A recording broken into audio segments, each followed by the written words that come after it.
lines are drawn, the lights are on. It's time to settle this. Our team versus your team. The new Chenstra. Boswell Media Sports is about to put you in the middle of the action. Ladies and gentlemen, Boswell Media Sports and Cruisin' 98 present Leake Academy Rebel Football. Now here's Philip Palmertree. It's time to get week 2 of Leake Academy football going on Friday, August 26th. Last Friday night, the Rebels got the 2022 season off on the right foot by beating Winston Academy for the 15th year in a row. And they put their right foot on the necks of the Patriots early and stepped on to a 40-12 victory in Madden. Senior quarterback Rhett Atkinson earned multiple statewide Offensive Player of the Week honors. He rushed for nearly 200 yards and for 3 touchdowns, and he threw for another score in the Rebel rout. Tonight, LA is taking a little business trip to Northeast Jackson.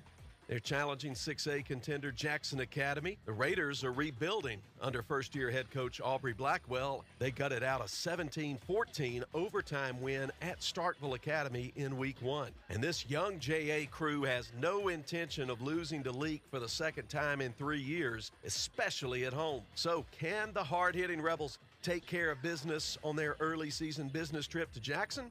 We'll see. Hi, everyone. I'm Philip Palmertree, and this is the T&K Farms Wood-Mizer pregame show. Thanks for listening. Billy Steen is in the studio producer chair, and you can hear LA take on JA on Cruisin' 98.3 FM and the Cruisin' 98 mobile app. There's a live stream of the audio at kicks96news.com. You click on the Listen Live tab, and tonight's game is available on video, courtesy of the Smith & Smith Attorneys video stream. That video link is available also at kicks96news.com. And tonight's broadcast is powered by Central Electric Power Association. There's a whole lot to talk about before kickoff. We'll give you the Junction starting lineups. We'll size up the Jackson Academy Raiders. But first, we get to visit with Rebels head coach Brian Pickens. All that and more is straight ahead as the T&K Farms Wood-Mizer pregame show continues from Boswell Media Sports. Before you begin those do-it-yourself projects outside your home or business, be sure you know where your underground utilities are located. Always call before you dig. One easy phone call to 811 can protect you from injury and expense. Plus, it's the law in Mississippi. Make the call and avoid serious or fatal injury.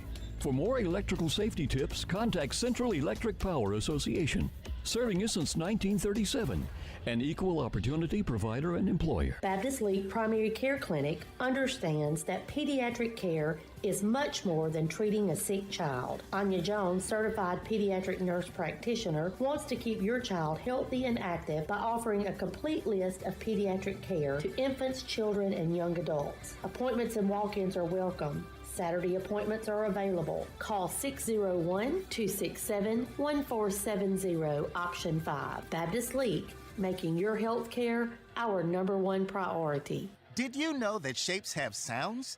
This is the sound of a square, because it's Wendy's fresh, never frozen beef served up on those hot and juicy hamburgers. And this is the sound of a circle. Not the Arctic Circle, but a circle of frozen beef that's flash frozen somewhere else. And this is the sound of a triangle.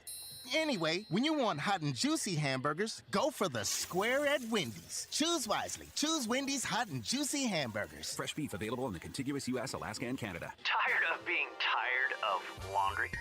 Let me tell you about the laundry lifesavers, Gibson Cleaners. Yes, I'm probably talking to you females out there because let's be honest, y'all are the ones getting stuck with the dirty laundry. Should I say it again?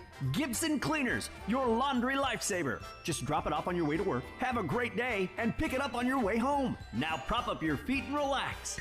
Thanks to Gibson Cleaners, your official laundry lifesaver for life. 446 Beacon Street in Philadelphia. Your kid's graduation, we were there. Your summer barbecue, we were there. That Christmas you burnt the turkey. Yep, we were there. 2 hours after the storm hit, you bet we were there. At South Group Cox Agency, we provide the coverage you can count on when you don't need us, and those times that you do. Coverage that's always there. South Group Cox Agency. Welcome to the T&K Farms Wood-Mizer pregame show. Getting ready for Leake Academy and Jackson Academy. Coming to you from Jackson. And we've got Rebel head coach Brian Pickens with us. Coach, thanks for joining us on the T&K Farms Wood-Mizer pregame show. It's great to be here. Well, the Rebels sure showed up ready to play last week at home against Winston, getting out to an early lead, 25-0 at halftime, and then 40-12 being the final. I know that had to be very gratifying for you and the staff to see how ready these young men were to execute the game plan from the very first series. Yeah, well, it's always gratifying getting that first game. I think I tell it to everybody I talk to as far as media goes. First game season is so important. It just gets your whole program going that year, gets your season going, gets the morale up, and so obviously it's when you ask me what's the most important game of the season, I'll tell him the first game, and then from there we'll start looking at playoffs and rankings and all that kind of stuff. But that first game is very important. It's to me it's more important than a lot of people give it credit for being, and I thought our kids came out and I thought they executed great. First game of the season, as we talked about last week, he's on the coach's show, a pregame show, first game, and I said, it's nerve-wracking night. Nerve-wracking until kickoff because there's a lot of unknowns. You're taking a new team out, you're taking new kids at new positions, and that your conditioning is an important part of it. Your mental mistakes, mental frame of mind, so important. And I thought our kids came out. They showed that our conditioning was up to par. I thought we maintained the 4-quarter game well as far as conditioning went. And we didn't have a whole lot of mental mistakes. We held on to the ball. Ball security is always the thing you worry about. Ball security was great. We was able to control the first drive. First drive of the season is always a big one also that we don't talk about a lot because, you're taking a brand new group. I don't care what, people talk about you return this many starters. There are some new faces in that starting lineup, and they got to take the ball and drive it and execute the whole way. And we had I don't know how many plays were on that drive, but along the way on that drive, I know we converted 2 fourth downs. We threw, we ran, we did a lot of things on that, and I thought our kids executed just in grand fashion, going down there, and we were able to score and then kick the extra points. So, like I said, that was satisfying as a coach to stand on sidelines to see that we had taken the football where we took it and drove it right down the field, scored, and then defense got out there and got the ball right back, and we were able to score and kind of take off from there. But I was very pleased with our kids as far as the minimized mistakes and when you talk about that, the pass pro, that's something sometimes you don't think about a lot, but with what Winston was doing the first game of the season, there was a lot to be looking for. And I thought our linemen picked up everything well. Our receivers ran good routes, and then the run blocking again. Winston was more of a pressure style defense. I thought our guys picked up all the stunts and the run blocking. So I was very pleased with them. As far as an open ball game goes. Well, our 2 in-sports players of the game from last week did a lot to contribute to the Rebels' success in Week 1 against Winston. We'll highlight them quickly here in this first segment. Got to start with Brad Atkinson, 4th-year starter at quarterback, received and some well-deserved Offensive Player of the Week honors from a lot of statewide media groups. And, he throws for a touchdown, had, I think, about 115 yards through the air, and then really hurt Winston on the ground, rushing for nearly 200 yards, had 3 touchdowns, one of them a really splendid 51-yard run that put the game away. He performed really well, I thought, in both phases, running, passing. It was just a tremendous start for the senior. Yes. That's what was exciting about starting this year. We got a lot of guys coming back, but with his performance, we kind of just spotlight him on that. Here's a kid that's been playing that position now. This is his 4th year to play there, and he looked poised when we dropped back to throw. He's always running strength, but I thought the other night he really did a great job for us on the ground. The thing about it, he's a pretty tough runner now. We've run him with power stuff and everything since he was in the 9th grade, and he'll stick it up in there for me. But he's also he goes head first, shoulder first, not afraid to dive and go airborne. He's not one of these quarterbacks that sort of angling out of bounds and trying to slide. slide. He's not going to slide. He's not a slider. He's going to go right at the heart of it. Down there on that touchdown where you ran that power, I mean, he just wedged right in the middle of it. Yeah. All of a sudden, officials throw him and says, "Okay, good job." But so he's not scared to stick his head in there. But no, he had a great night, and that's what we feel like. We feel like our success is going to be on him because he's got the experience, his ability through three good deep balls. I mean, it's right on the money. I know he threw some short things, but I'm one of his coaches. I like watching that ball fly. Riley in stride, Charlie in stride. He had some short balls to Aiden. Had a great throw down there to Ben Jackson on that bootleg, kind of getting pressured through it. Really didn't get the setup where he wanted to originally get set up, but he just made a play. So that's what I'm excited about this season. Is I think he'll have games like that. He's just going to make plays for us sometimes out of nothing. I'm looking forward to just continuing to watch this year. Jared Sims played well on both sides of the ball at guard and the middle of that defensive line, and we named him an In-Sports Player of the Game, and didn't think you could ask for a lot more out of a senior leader like Jared Sims than what you got last Friday. Jared's he's a double tough kid now. He's since he's been in 10th grade, playing guard. He has made some great blocks for us. A very physical kid, understands our blocking schemes, understands what we've got to do, especially pass protection. A lot of times I talk about pass pro because there's a lot more to see. Run blocking sometimes do this, but pass pro, you got to do this, but you got to check that. And there's a lot going on, and he does a great job of that. Done a great job for years. But on defense, he's a load over there. Go back to the scrimmage, had some big sacks in the scrimmage, had some big plays. In the jamboree, something we probably didn't talk a lot about because we don't talk about the jamboree a lot. But he had a play on a screen pass that just a super effort to make that play for us. But and then the other night, he did a great job. Weston was kind of doing something, I'd say old school, but it was an old school play that you just don't see anymore. And then I remember just repping that thing back in the 90s. You'd have to rep that play, and they kind of threw it out there at us, and we didn't know they did it. Of course, first game of the season, you don't have a lot of film on somebody, and he was taking care of it from out there. And had never seen it before. It was impressive as a coach. They can go back to the old days, and know what you're looking at. It was very impressive. And then conditioning, Jared plays, but Jared just about didn't come on the field. He's one of our few guys that plays both ways, and when I talk about condition, holding up condition-wise, that's really the one I'm talking a lot about because he's one of them old boys here. When he walks out of the locker room, you see him at halftime, so you don't get a lot of time to talk to him unless you get him to the numbers every night. You don't give him any break.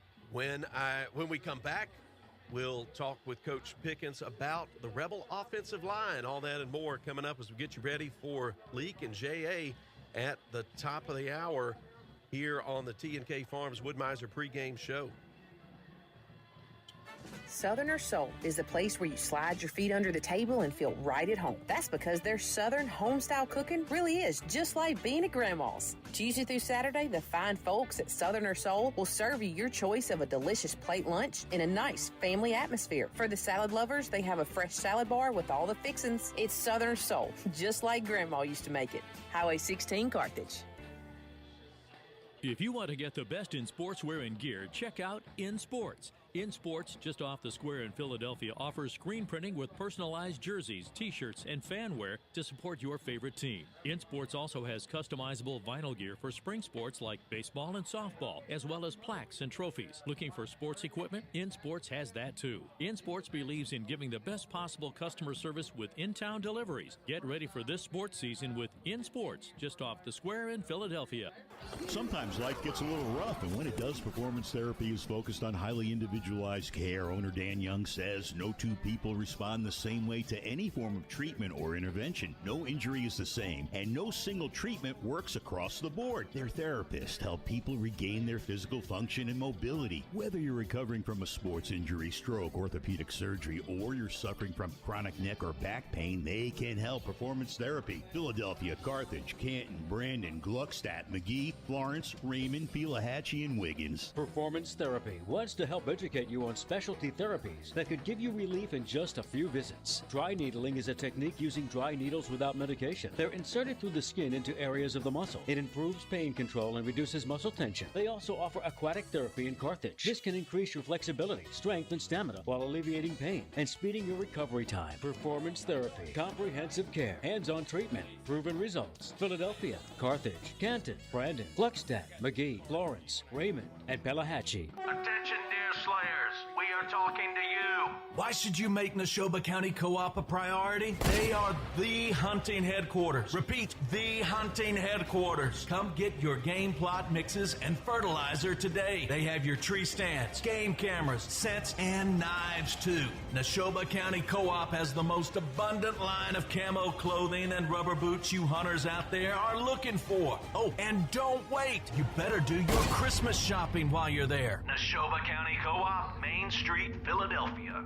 T&K Farms Wood-Mizer is Mississippi's Wood-Mizer sawmill equipment dealership. T&K Farms Wood-Mizer sells the complete Wood-Mizer equipment line from small personal sawmills to the industrial equipment lineup. T&K Farms stocks parts and has experienced factory-trained service technicians with both in-shop and mobile service available. See T&K Farms Wood-Mizer to start your sawmill business today. Credit cards are accepted for all services. Like them on Facebook. T&K Farms Wood-Mizer, just off Highway 25 at 1128 Liberty Road, Louisville, 662-803-4332.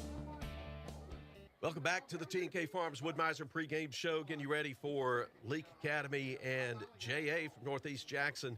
We've got Rebel head coach Brian Pickens with us, and in this second segment, each week we're going to talk about some of the position groups on this Rebel football team. And Coach, I know you love to talk about that offensive line, so I'm not going to even try to set you up with a smart-sounding question. I'm just going to say, tell me about those big boys up front who are pushing people around. Yeah, I want to tell you something. You can't beat them offensive linemen now. You know, for years I coached them. Sometimes I'll still stick my nose in to give them a technique or something. When you've coached them, when you've been around them, that's the most selfless group of players that any sport will can ever see. And there's nothing any more satisfying than being an offensive line coach. I've coached all the positions, no disrespect to any other positions, but the offensive line, you get a lot of satisfaction out of it because these old boys, they do very repetitive drills every day of practice. So Coach Ray, a few years ago, I needed him to take them over, and he has done a phenomenal job with them. And working with them, and like I said, it's just repetitive stuff because it's all about the reps, it's all about the steps, it's all about hand placement and leverage. You know, if you get the steps, hand placement, and leverage, hey, you're going in the right direction. And then they have to be smart. People do not give those guys the credit they deserve. If he lines up here, you got to do this. If he lines up there, you need to do that. Lines up here, you got to step to this area of his body. Lines up there, step this area. If he does it, it's a lot. And yet, you're right. I can talk hours about the offensive line because of what all they do for you. And then when you talk about selflessness, these guys go out there. When other people get their name called, they get the satisfaction of knowing that they got them there. That's their satisfaction. And I always say it's a unit. If somebody asks me, you talk about player of the game, and you say offensive line, I'm always going to say they've got to get to that unit because they work together. The five, and then you got to throw a tight end in there. You got to give the tight end some love, and then you got seven in there. But for the most part, it's those five guys working together and making stuff happen because it's combo blocks, it's double team blocks, it's scooping, it's a lot of things that communicate with each other. So I can go on for hours about what they do, but we've got a really good group right now. We got some great guys that have come back, and I'll kind of Instead of going center guard, we'll talk about the guys that have played last year. I'll start with Jerry Sims. This is his third year at right guard. He's the epitome of what you want in a guard. Just a big, strong kid, but can move really well. You get him out there in open space, and I've seen him have to run with DBs to try to block him. DB's a little shiftier, but they're not going to outmaneuver him. Drive block people a little bit bigger, even when he was younger. Drive block, so does a super job up there. And then you got our other seniors. Jared's of course senior, and then our other senior, Colton Burns. I'd have to look at the roster, but I always say Colton's he's like 6'6", 290. He's huge. So when he gets on you, you're blocked. And he moves good for a big boy. Moves really good for a big boy. And he's one of those. He's just very conscientious.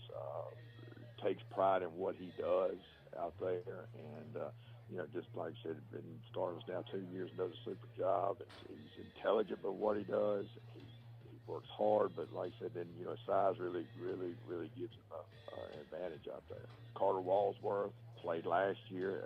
Carter Jr. He was the center last year. As a 10th grader, did a super job for us, and now we've moved him out there to tackle. Carter's a good sized kid, and kind of one where you can. You got that big body to block down on folks and block out on folks, and Carter does a super job.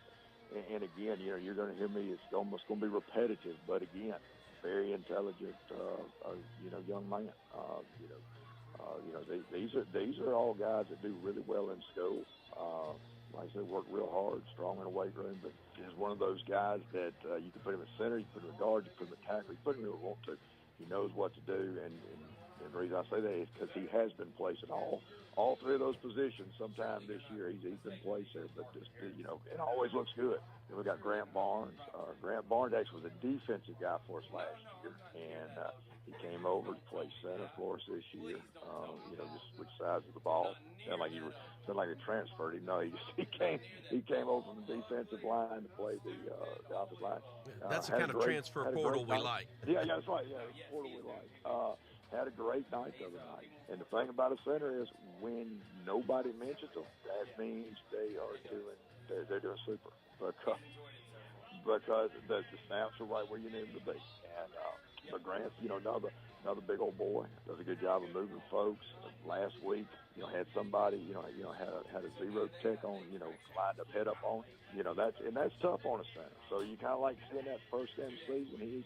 He's got somebody right on his head, and had great snaps, great blocks, did a great job for us. Our sophomore of the group, Mitch Puckledge. Mitch is just like the others, big old kid. He's going to be a good one for us. Very intelligent young man, and works hard to do the best he can. He's one of those that he's going to ask you questions, and he wants to get it perfect, and that's what's impressive about him. And we do a lot with our guards, a lot of pulling, trapping. Our guards have to know a lot of stuff. They have to know when to do it most. If there's ever a time anybody's got to, a lineman has to make a decision, it's usually one of our guards. And it's always impressive when a 10th grader can come in and do that, and he's doing that and doing a super job for us. Also got some guys that have been coming in and, backing us up. Hayden Jenkins has been coming in at the tackle. You got the lineman you need. You need guys that can come in. And so he's come in. He's played both tackles on both sides of the ball. And I think he's going to be another one of those. He's just a 10th grader. He's going to be a good one for us. McDeal's another one that comes in, another 10th grader, and does a good job when he comes in. So, we've been really excited about these offensive linemen that we got. And then I talk about tight end. You got to give your tight end some love. Ben Jackson. We used a lot of tight end sets last week, and Ben played tight end last year for us. A lot of times in our two tight set. Ben's another one, very intelligent kid, works hard and very conscientious, and works hard on blocking. Does a good job. Tight ends, they get mentioned in all aspects, but they take a lot of pride when it comes to blocking somebody. So he did a good job last week too. Coming up, I'll ask Coach Pickens about the Rebels' preparation for tonight's opponent, the Jackson Academy Raiders, all that and more as the T&K Farms Wood-Mizer pregame show continues from Boswell Media Sports. The poultry people at Ozark Ag and Carthage are your poultry house headquarters when it comes to your building and equipment. Whether you're retrofitting an existing farm or maybe you're building one from scratch, no pun intended, Ozark Ag has the parts and equipment you'll need to rule the roost. Plus, they also carry a large assortment of hardware materials for contractors in the area. So, visit Ozark Ag today. You'll find them located at 610 Highway 16 West, right there where Farmer Joiner's Building Supply used to be. Ozark Ag and Carthage. They're the poultry people here in central Mississippi. Moore's Pharmacy always looks forward to seeing their customers, and they provide 4 locations for you: Carthage, Walnut Grove, Sebastopol, and Lena. They also provide services to make your life easier, such as the flavored medicine machine for your children, Pack My Meds, hormone replacement therapy, and compounding. They also take most insurances. Moore's Pharmacy, Carthage, Walnut Grove, Sebastopol, and Lena. Always the shortest wait time, fastest service, and lowest prices because they will price match for you. Follow them on Facebook. Moore's Pharmacy, your family hometown pharmacy. T&K Farms Wood-Mizer is Mississippi's Wood-Mizer sawmill equipment dealership. T&K Farms Wood-Mizer sells the complete Wood-Mizer equipment line from small personal sawmills to the industrial equipment lineup. T&K Farms stocks parts and has experienced factory-trained service technicians with both in-shop and mobile service available. See T&K Farms Wood-Mizer to start your sawmill business today. Credit cards are accepted for all services. Like them on Facebook. T&K Farms Wood-Mizer, just off Highway 25 at 1128 Liberty Road, Louisville, 662-803-4332. What's stopping you from shopping local? It's hard to tell what's actually local and what's just called local. At Piggly Wiggly in Carthage, local means right here in Carthage. Here at Piggly Wiggly, local and freshness are 2 very important words. Freshness means a lot in your kitchen, and local means a lot to our community. Supporting local because we are local. Piggly Wiggly, with a convenient location just off Highway 16 in the heart of Carthage. Shop local from your friends at Piggly Wiggly in Carthage.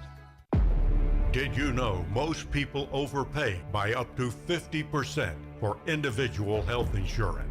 David Barham Insurance will save you that. Plus, David has the best rates on the market for Medicare supplements. The solution is not on the internet or far away. It's right here in Carthage. David Barham, a local insurance agent you can trust. Make sure you have the best coverage and price. Call David Barham, 601-941-1280 on the north side of the square in Carthage.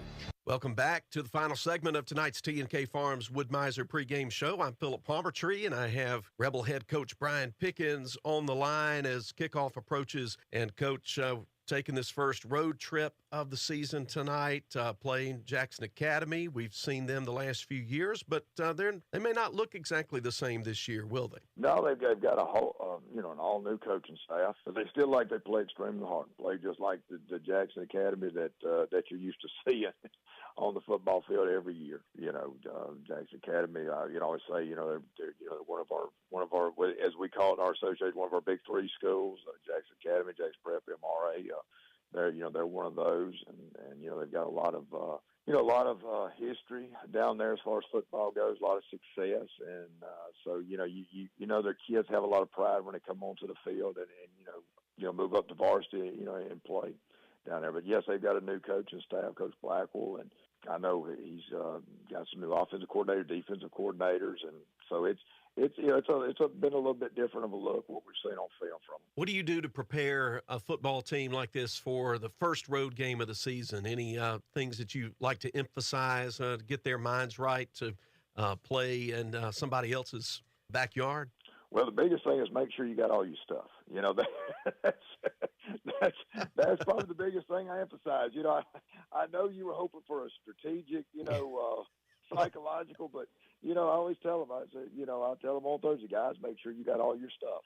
That's pretty simple, but there's a lot that goes into that because the last thing you want to do is forget something. You talk about getting the football team's mind off the game, let somebody forget something. Somebody doesn't have a thigh pad, the whole conversation in the locker room will be, does anybody have an extra thigh pad? And then they'll finally come to the coach thigh pad, So anyway, but it's just making sure. I know that sounded horrible, making sure you got stuff, but that's just the truth. Because it does set you, it does get your mind set and get you ready to play because you have the confidence to know that it's going to be just like a home game. I'm going to get my stuff out, I'm going to lay it out, and I'm going to, get dressed. And I've got my helmet, I've got everything I need to go out there, and that's the first thing. And believe it or not, that is something we talk about. Is that's part of the mental preparation is packing that bag, making sure everything's in there, and then double checking it and going from there. But but a lot of our guys, you talk about a road trip. You got so many of them that played, last year before last, and then they played junior high. So, a lot of them have been on the road, got on the bus, and get there and get prepared to play. But as far as that goes, not a whole lot of difference. And I'll say one of the reasons not a whole lot of difference is because of our fan base. We've literally gone to visiting stadiums and had more fans than they had. So as far as you talk about, the crowd and everything, the kids really feel like it's, when you get that many fans coming, we just almost like a hometown fan base. So that's always a positive that we have. But, I think our kids have always embraced going on the road, really, for years. We've had a lot of success on the road, and I think they like getting on the bus. A lot of times you get on that bus and you make that road trip, and it does really, it sometimes can focus your mind better than even being at home. Coach, we hope tonight's a very successful business trip, and every thigh pad is where it's supposed to be, and everybody's ready to take on Jackson Academy. Good luck tonight for you and the Rebels, and thanks for joining us. Well, I appreciate it. T&K Farms Wood-Mizer pregame show coming your way, and when we return, it'll be time for the Moore's Pharmacy countdown to kickoff. Jonathan Fitzhugh will join me, and we will do the final little things we need to do to get you set for the ball to be in the air and this game to be underway. Leake and J.A. coming up at the top of the hour as Leake Academy football continues. Before you begin those do-it-yourself projects outside your home or business, be sure you know where your underground utilities are located. Always call before you dig. One easy phone call to 811 can protect you from injury and expense. Plus, it's the law in Mississippi. Make the call and avoid serious or fatal injury. For more electrical safety tips, contact Central Electric Power Association, serving you since 1937, an equal opportunity provider and employer. At Wendy's, we make breakfast better, like with our Breakfast Baconator. Better from top to bottom bun. Savory sausage patty, better. Crispy oven-baked bacon, better. Fresh cracked egg, better. The Breakfast Baconator might just be the greatest breakfast sandwich of all time. So you can keep settling for not better, or you can get a better breakfast from Wendy's. Tough choice. Choose wisely. Choose Wendy's Better Breakfast. At participating U.S. Wendy's during breakfast hours. Your kid's graduation, we were there. Your summer barbecue, we were there. That Christmas you burnt the turkey. Yep, we were there. 2 hours after the storm hit, you bet we were there. At South Group Cox Agency, we provide the coverage you can count on when you don't need us, and those times that you do. Coverage that's always there. South Group Cox Agency. Dr. Brooke Bobo and his staff at Carthage Veterinary Clinic wish you and your animals the very best. They treat all animals, large or small, with the care you would want for a member of your family. Carthage Veterinary Clinic provide for your sick or injured animals and also offer grooming and boarding as well. Located on Highway 16, Carthage Veterinary Clinic is open Monday, Tuesday, Thursday, and Friday from 7:30 until 5:30, and Wednesday and Saturday from 7:30 till noon. If you are looking for a career and want to make great money, Winston Plywood and Veneer is looking for amazing and highly motivated team players. Wages starting at $15.25 to $25 an hour. Or production trainee, material handler, heavy machine operator, and millwright. Winston Plywood and Veneer offers healthcare, dental and vision insurance, personal time off, 401k, attendance and referral bonus program. Apply at your local Win Job Center or Indeed.com. Winston Plywood and Veneer is an equal opportunity employer. Boswell Media Sports.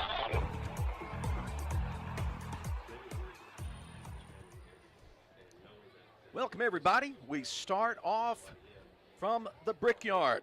Philip Palmertree with you as the Moore's Pharmacy countdown to kickoff begins from Ridgewood Road in Northeast Jackson. And can't help but reminisce a little bit as we get things started here. The last time Leake Academy played here in Jackson, Rebel fans filled the home stands and cheering on the Rebels as they beat Adams County Christian to capture the 2020 5A state championship. And, well, tonight LA fans are filling the visitors' bleachers, and they're here to see their Rebels confront 6A Jackson Academy in a regular season tilt here in week 2. The teams are in the locker room. They'll be emerging shortly. Soon we'll have football for you from Northeast Jackson.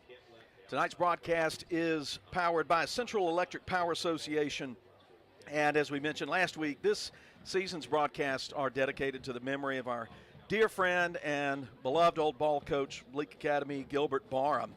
David Jones sent me a picture about an hour ago and thought I'd pass this along. The Rebels are wearing, beginning tonight and for the rest of the season, they've got a special sticker on the back of their helmets, with Gilbert Barham's initials, GB, on the back on the right-hand side of the red stripe on the back of the helmets to remember our beloved friend Gilbert Barham. And as we did last week, we're going to take an 18-second moment of silence in memory of the 18 years that he worked here with us and loved Leake Academy and its family all so well. So we'll be back with you in 18 seconds.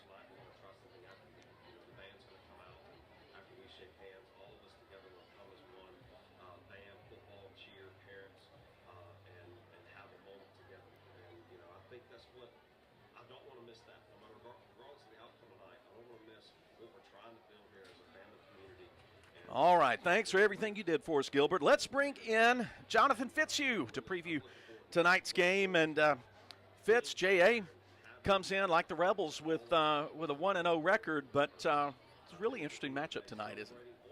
This is going to be a very good matchup here tonight. First of all, I'd like to appreciate J.A. for letting us have supper up here tonight. Raising Cane's, pretty good chicken, filled up good, and I'm ready to see some good football.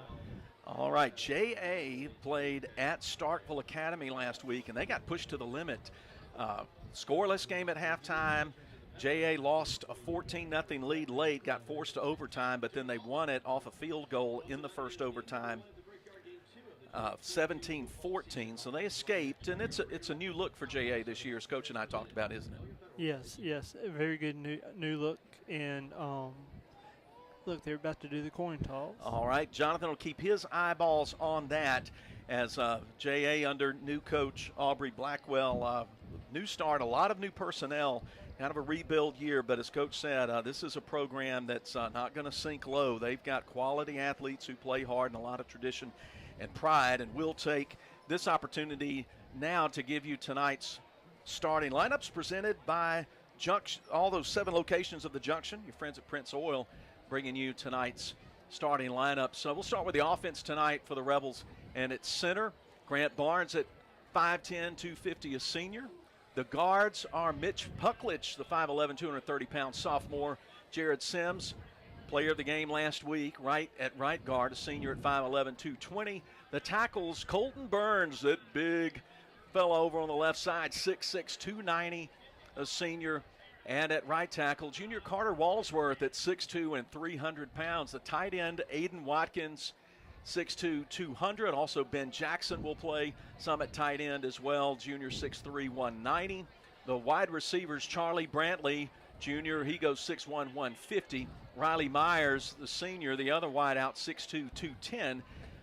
The running back, Whit Welch, senior, will get most of the totes tonight, the 5'11", 195-pound senior. And then at the controls, senior, who won a lot of statewide player of the game honors last week, that's Rhett Atkinson, 6'1", 160. We'll talk about him in just a moment. We've got, I think things are about to get started in a moment with the prayer national anthem, and we'll take that break for you in just a second. I'll give you the specialist, and then we'll take that break. But Matthew Nowell will be kicking, sophomore, 5'10", 135. Rhett Stovall punted last week, 6 tall, 145. And Seth Martin, the holder on place kicks, 5'10", 235. And then the long snappers is Ben Jackson, who we mentioned, the junior. We'll pause things there and come right back for you and finish the Moore's Pharmacy countdown to kickoff from Jackson as Leake Academy football continues.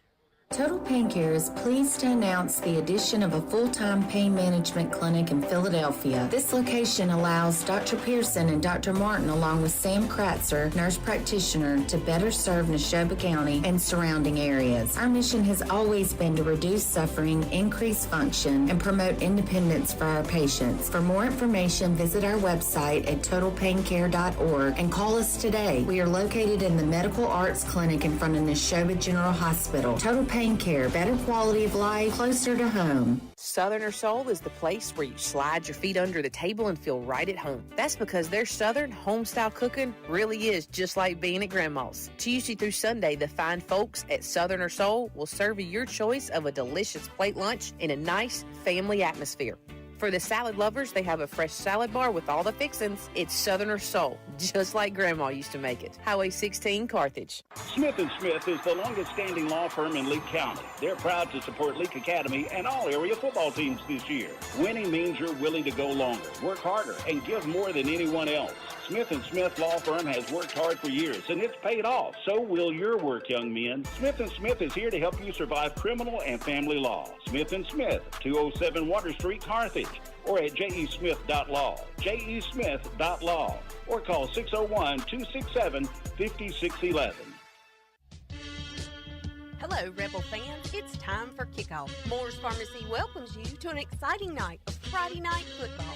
Moore's Pharmacy takes great pride in supporting Leake Academy Rebels, the perfect place to start your weekend. Okay, Rebels, let's kick it off. Boswell Media Sports. Philip Palmertree and Jonathan Fitzhugh with you from the Brickyard in Jackson. We were right in the middle of our starting lineups when the anthem break came, and that's wrapping up now. We'll finish tonight's Junction starting lineups with the Rebel defense on the defensive front. We've got it in the middle, Jared Sims at tackle, senior 5'11", 220. At nose guard, Hagan Bobo, sophomore 6'1", 235. The defensive ends, Aiden Watkins, who we mentioned earlier, senior 6'2", 220. And junior Lucas Thomas at the other end, 6'2", 190. The linebackers. Lost my place there. There's Whit Welch, 5'11", 195. Bryce Watkins, in the middle, 6 tall, 160, a senior. And Dylan Jones on the outside at 5'7", 150. So Jones, Watkins, and Welch, the three linebackers. The defensive backs, Marshall Robertson on one side at corner, senior 5'8", 150. Bishop Harden on the other side, 5'11", and 155. At safety, Jake Brown, the strong safety, senior, 6 tall, 155. And Riley Myers, 6'2", 210, the other safety. Those are your Junction starting lineups. Jonathan mentioned how kind the folks at JA were to us in feeding us. They've also provided tonight's video feed. We usually are not able to bring to you video feeds of road games, but hopefully that may change in the future. So just keep a watch on that. We may be having some more road game broadcast as this 2022 season comes along. So look for more on that, but you will see sort of a JA-specific view, those of you who are watching on the Boswell Media Sports YouTube channel, and that's because we are using their feed and their crowd mics. But I hope you're enjoying that broadcast. And a link to it, if you don't have it yet, it's at kicks96news.com. Jonathan, tell us about the coin toss. Coin toss. JA won the coin toss, and they deferred to the second half, so our Leake Academy Rebels will be getting the ball first.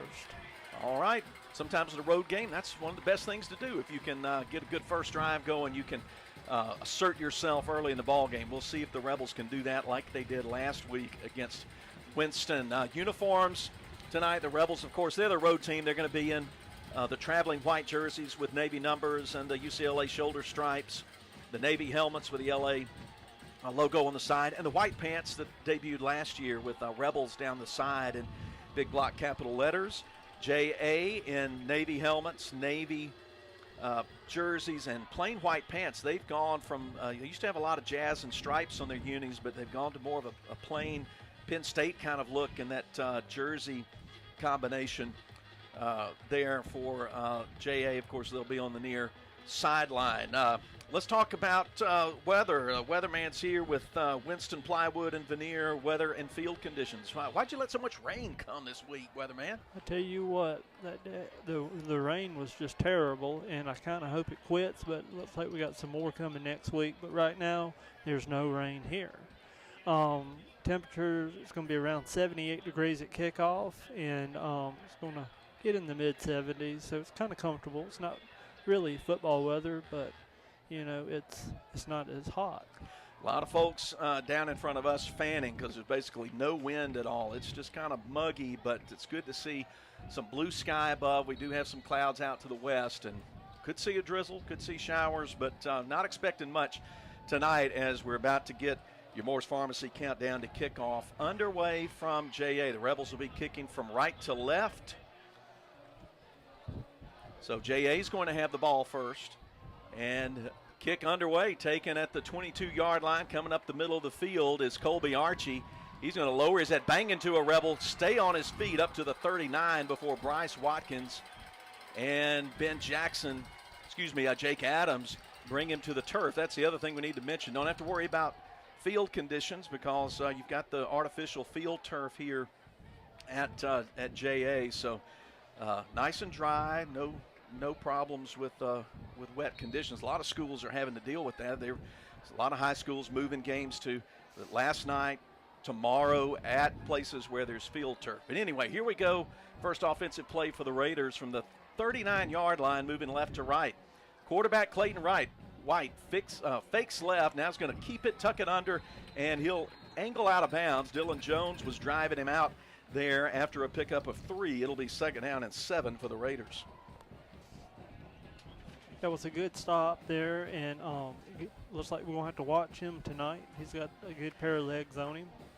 And the thing I saw in the film, Jonathan, was that they like to roll him out to throw. They like to get him on the move to pitch. Clayton White, senior, was second string last year, played sparingly, but it's his show now. And he's going to fake a little pitch back, throw it up the field, but throw it too deep down the field, incomplete. But Merritt Nation says he was held, and I think one of the officials is going to agree with him. I think that penalty is going to be against L.A. I think so. He was coming up the left hash, was Merritt Nations. That's a name that we may call a bit tonight. Hopefully it'll just be incomplete passes intended for Merritt Nations, but Rebel held him in the middle of the field, and so should be 1st down. Raiders looking for the official call, but that looked like a holding. Here comes the official, and that's what it is.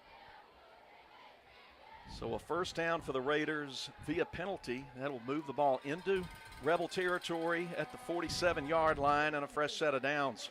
As I told you before we started this broadcast, last week's second half we committed so many penalties, we cannot do that again tonight. All right, pistol set. Omarion Ellis behind the quarterback. He'll take the handoff, get hit in the backfield. Jake Adams hit him first. He squirted away, but there were plenty of Rebels there to finish him off. Jared Sims will get credit for the tackle. He was there, as was Camden Marble, who I think I failed to mention in the starting lineups as well. But he was there and lost back into JA territory at the 48. That's a loss of 5 yards nearly on 1st down. So we'll call it 2nd and 15, 14. We won't split half yards. They'll bring a man in motion, fake the little toss. He's going to put it up in the air right side, and it's intercepted at the 35. Riley Myers coming to the near sideline, 50. Hit once, twice, and driven out of bounds on the near sideline, and there's an INT for the senior back there at safety. Rebel football.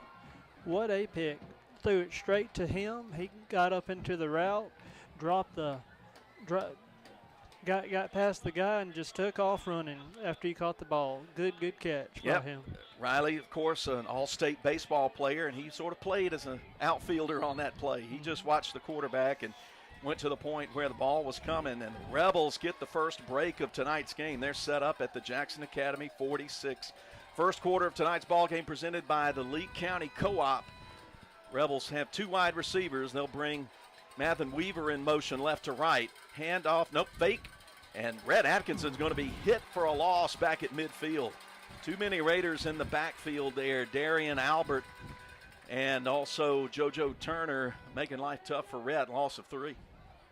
offensive line kind of collapsed on that play, but 2nd and 13. Rebels right in the middle of the field, ball on the JA logo. Need to see a throw right here. And there's a busted play. Rhett faked to the right. Welch dove to the left. And all of a sudden, there was number 50 back there again. And that was Albert back there to make more trouble. A loss of 4 on that play back to the Rebel 47. The Rebels are in 3rd and long. And you don't like your chances on 3rd and long. That's not where you want to be. Nope, not a bit. 2 minutes into this ball game, Rebels got an interception from Riley Myers. Got to about midfield, but they're moving backwards right now. 3 wide receivers in the formation. Quick snap taken at the knees. Atkinson looking to his right. Going to throw over the head of Watkins. Incomplete into the far sideline, and the Rebels go backwards on their drive. Nice job by the Raider defense to stop the Rebels, who had things set up really nicely. Rhett Stovall will come out and punt. Merritt Nations will stand back for JA at his own 15. Second punt of Rhett Stovall's career. He had a high-pressure punt out of the end zone last week against Winston. This one, a little less pressure. Raiders will set up for the return. It'll go tumble end over end, hit outside the hash on about the 27, but take a beautiful roll down to the 17-yard line, and it'll be down there. So an excellent kick from Stovall that puts JA behind the 20. Wonderful, wonderful punt. Cleared it pretty good, no pressure on him, and like you just said, they got their backs between the doors, and we're out probably at the 18-yard line where they're going to be starting. 9:31 to go first quarter. First quarter presented by the Leake County Co-op. Raiders and Rebels. There's a penalty holding against JA, the call, so that may change the math here a little bit. Let's see what the officials do here and what Coach Brian Pickens' options are. You know, Philip, I didn't see that flag throw. I didn't either. I just saw the official come out and make the signal, so they may get pushed back a little bit from there. Probably about half the distance. 8 or 9. Yep. 8 or 9 yard line. Yeah, the officials are waiting to march it back, both offense and defense out on the field. Defense has to make a big play right here, try to get the ball back as they have their backs between the doors. So field position important here. The ball set right between the 8 and the 9. It'll be first down. Should be 1st and 10, JA. Yeah, now they're moving the sticks. While they get things set up, we'll remind you the weekly football contest, pick'em contest, Kicks Picks, is back on Kicks96news.com. Make your picks each week. If you get the most right, you're a weekly winner. You'll take home a gift certificate from Southern or Soul in Carthage. They're your official Friday football food stop. Handoff on first down goes to Ellis, and not Ellis, that's Archie, and Archie will bang ahead across the 10 to the 12 and pick up about 3 for make it 2nd and 7 for the Raiders. Clock winding under 9 minutes, 12 seconds. Nice crowd here. People glad to not have to have umbrellas out here. From the shotgun, Clayton White takes the snap. He'll hand it off, and boy, hit in the backfield. Great hit. Oh, Rebels. great hit. And the guess who? Jared Sims. It probably wouldn't shock you that I said Jared the way he played defensively last week, and that's a loss back to the 9, so it'll be 3rd and almost 10 for the Raiders. Read that play perfectly. Jumped over the line, got to the guy, and just took him down. So another long play here, and down in distance, 3rd and 10 for the home team at their own 9-yard line. Early going, scoreless ball game. Second possession for JA. They'll put 2 wide receivers out to each side, and Archie on the left hip of White. And now we've got a stoppage of play. I think that's going to be a timeout call. Timeout for JA. We'll take it with them. No score in the middle of the first quarter. We'll be back after this on Boswell Media Sports. If spending days looking for top dollar for your timber has left you feeling like you're barking up the wrong tree, then I would listen closely. Welch Forest Products in Union does it better than anyone and with the least possible damage to your property. Whether it's management, forestry care, pine plantation, thinning, or site prep, the last number you'll dial is 601-774-8200. They buy land with or without timber too. Call Bo Welch now at Welch Forest Products today. 601-774-8200. The poultry people at Ozark Ag and Carthage are your poultry house headquarters when it comes to your building and equipment. Whether you're retrofitting an existing farm or maybe you're building one from scratch, no pun intended, Ozark Ag has the parts and equipment you'll need to rule the roost. Plus, they also carry a large assortment of hardware materials for contractors in the area. So, visit Ozark Ag today. You'll find them located at 610 Highway 16 West, right there where Farmer Joiner's Building Supply used to be. Ozark Ag and Carthage. They're the poultry people here in central Mississippi. Boswell Media Sport. Third down play does not work for JA. They took a big shot up the right sideline. Pass from White to Bo Barber went incomplete, and good coverage there by the Rebels. Jake Brown and Charlie Brantley were there on coverage, and so now JA will have to punt out of their own end zone. Let's get a block. Got to get a block right here. Senior kicker Will Adams stands about 5 yards deep in his own end zone. Rebels have Charlie Brantley at about the 42-yard line, so the Rebels should get excellent field position out of this. Adams awaits the snap. Gets it away, low, end-over-end kick. It'll hit about the 37.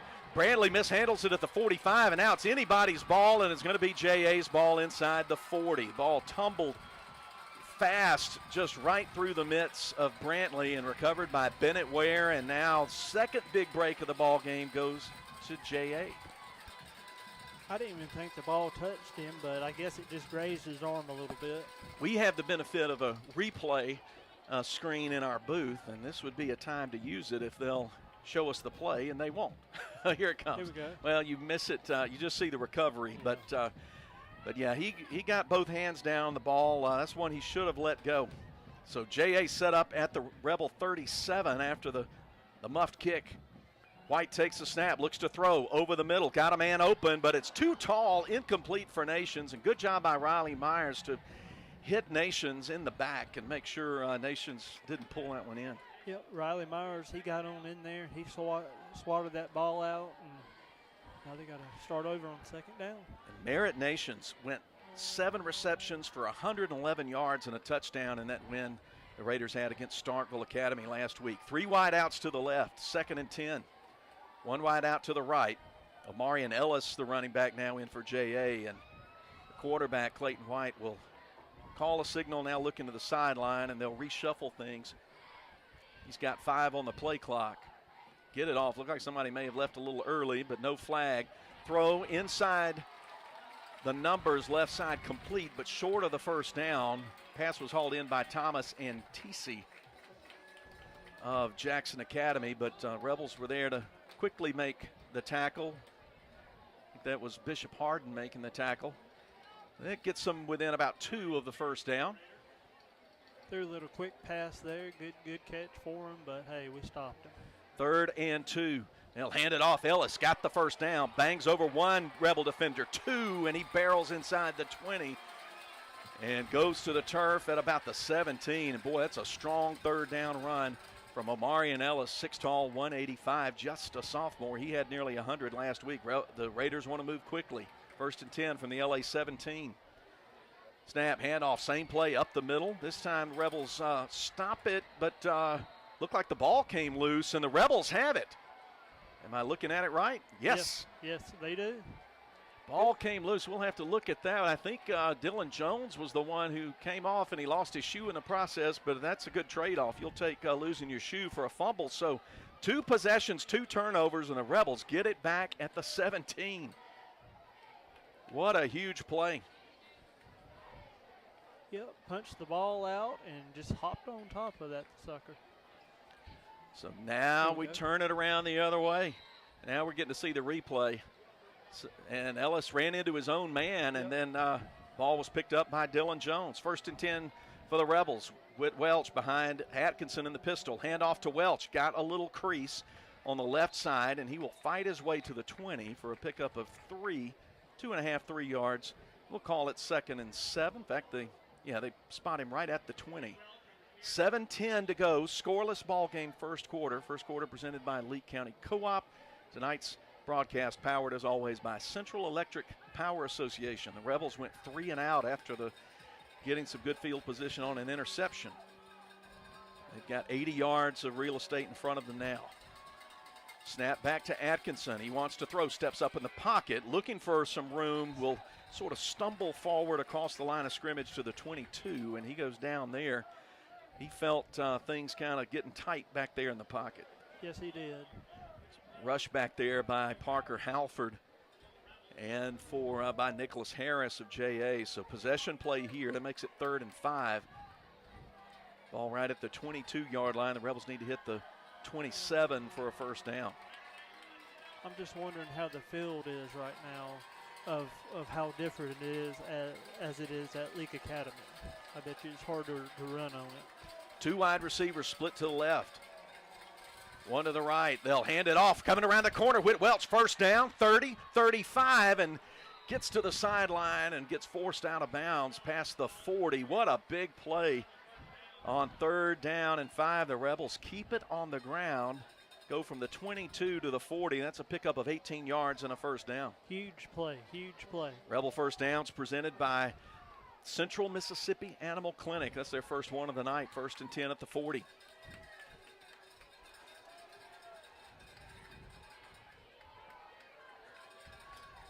Atkinson moves his tight end right now over to the left.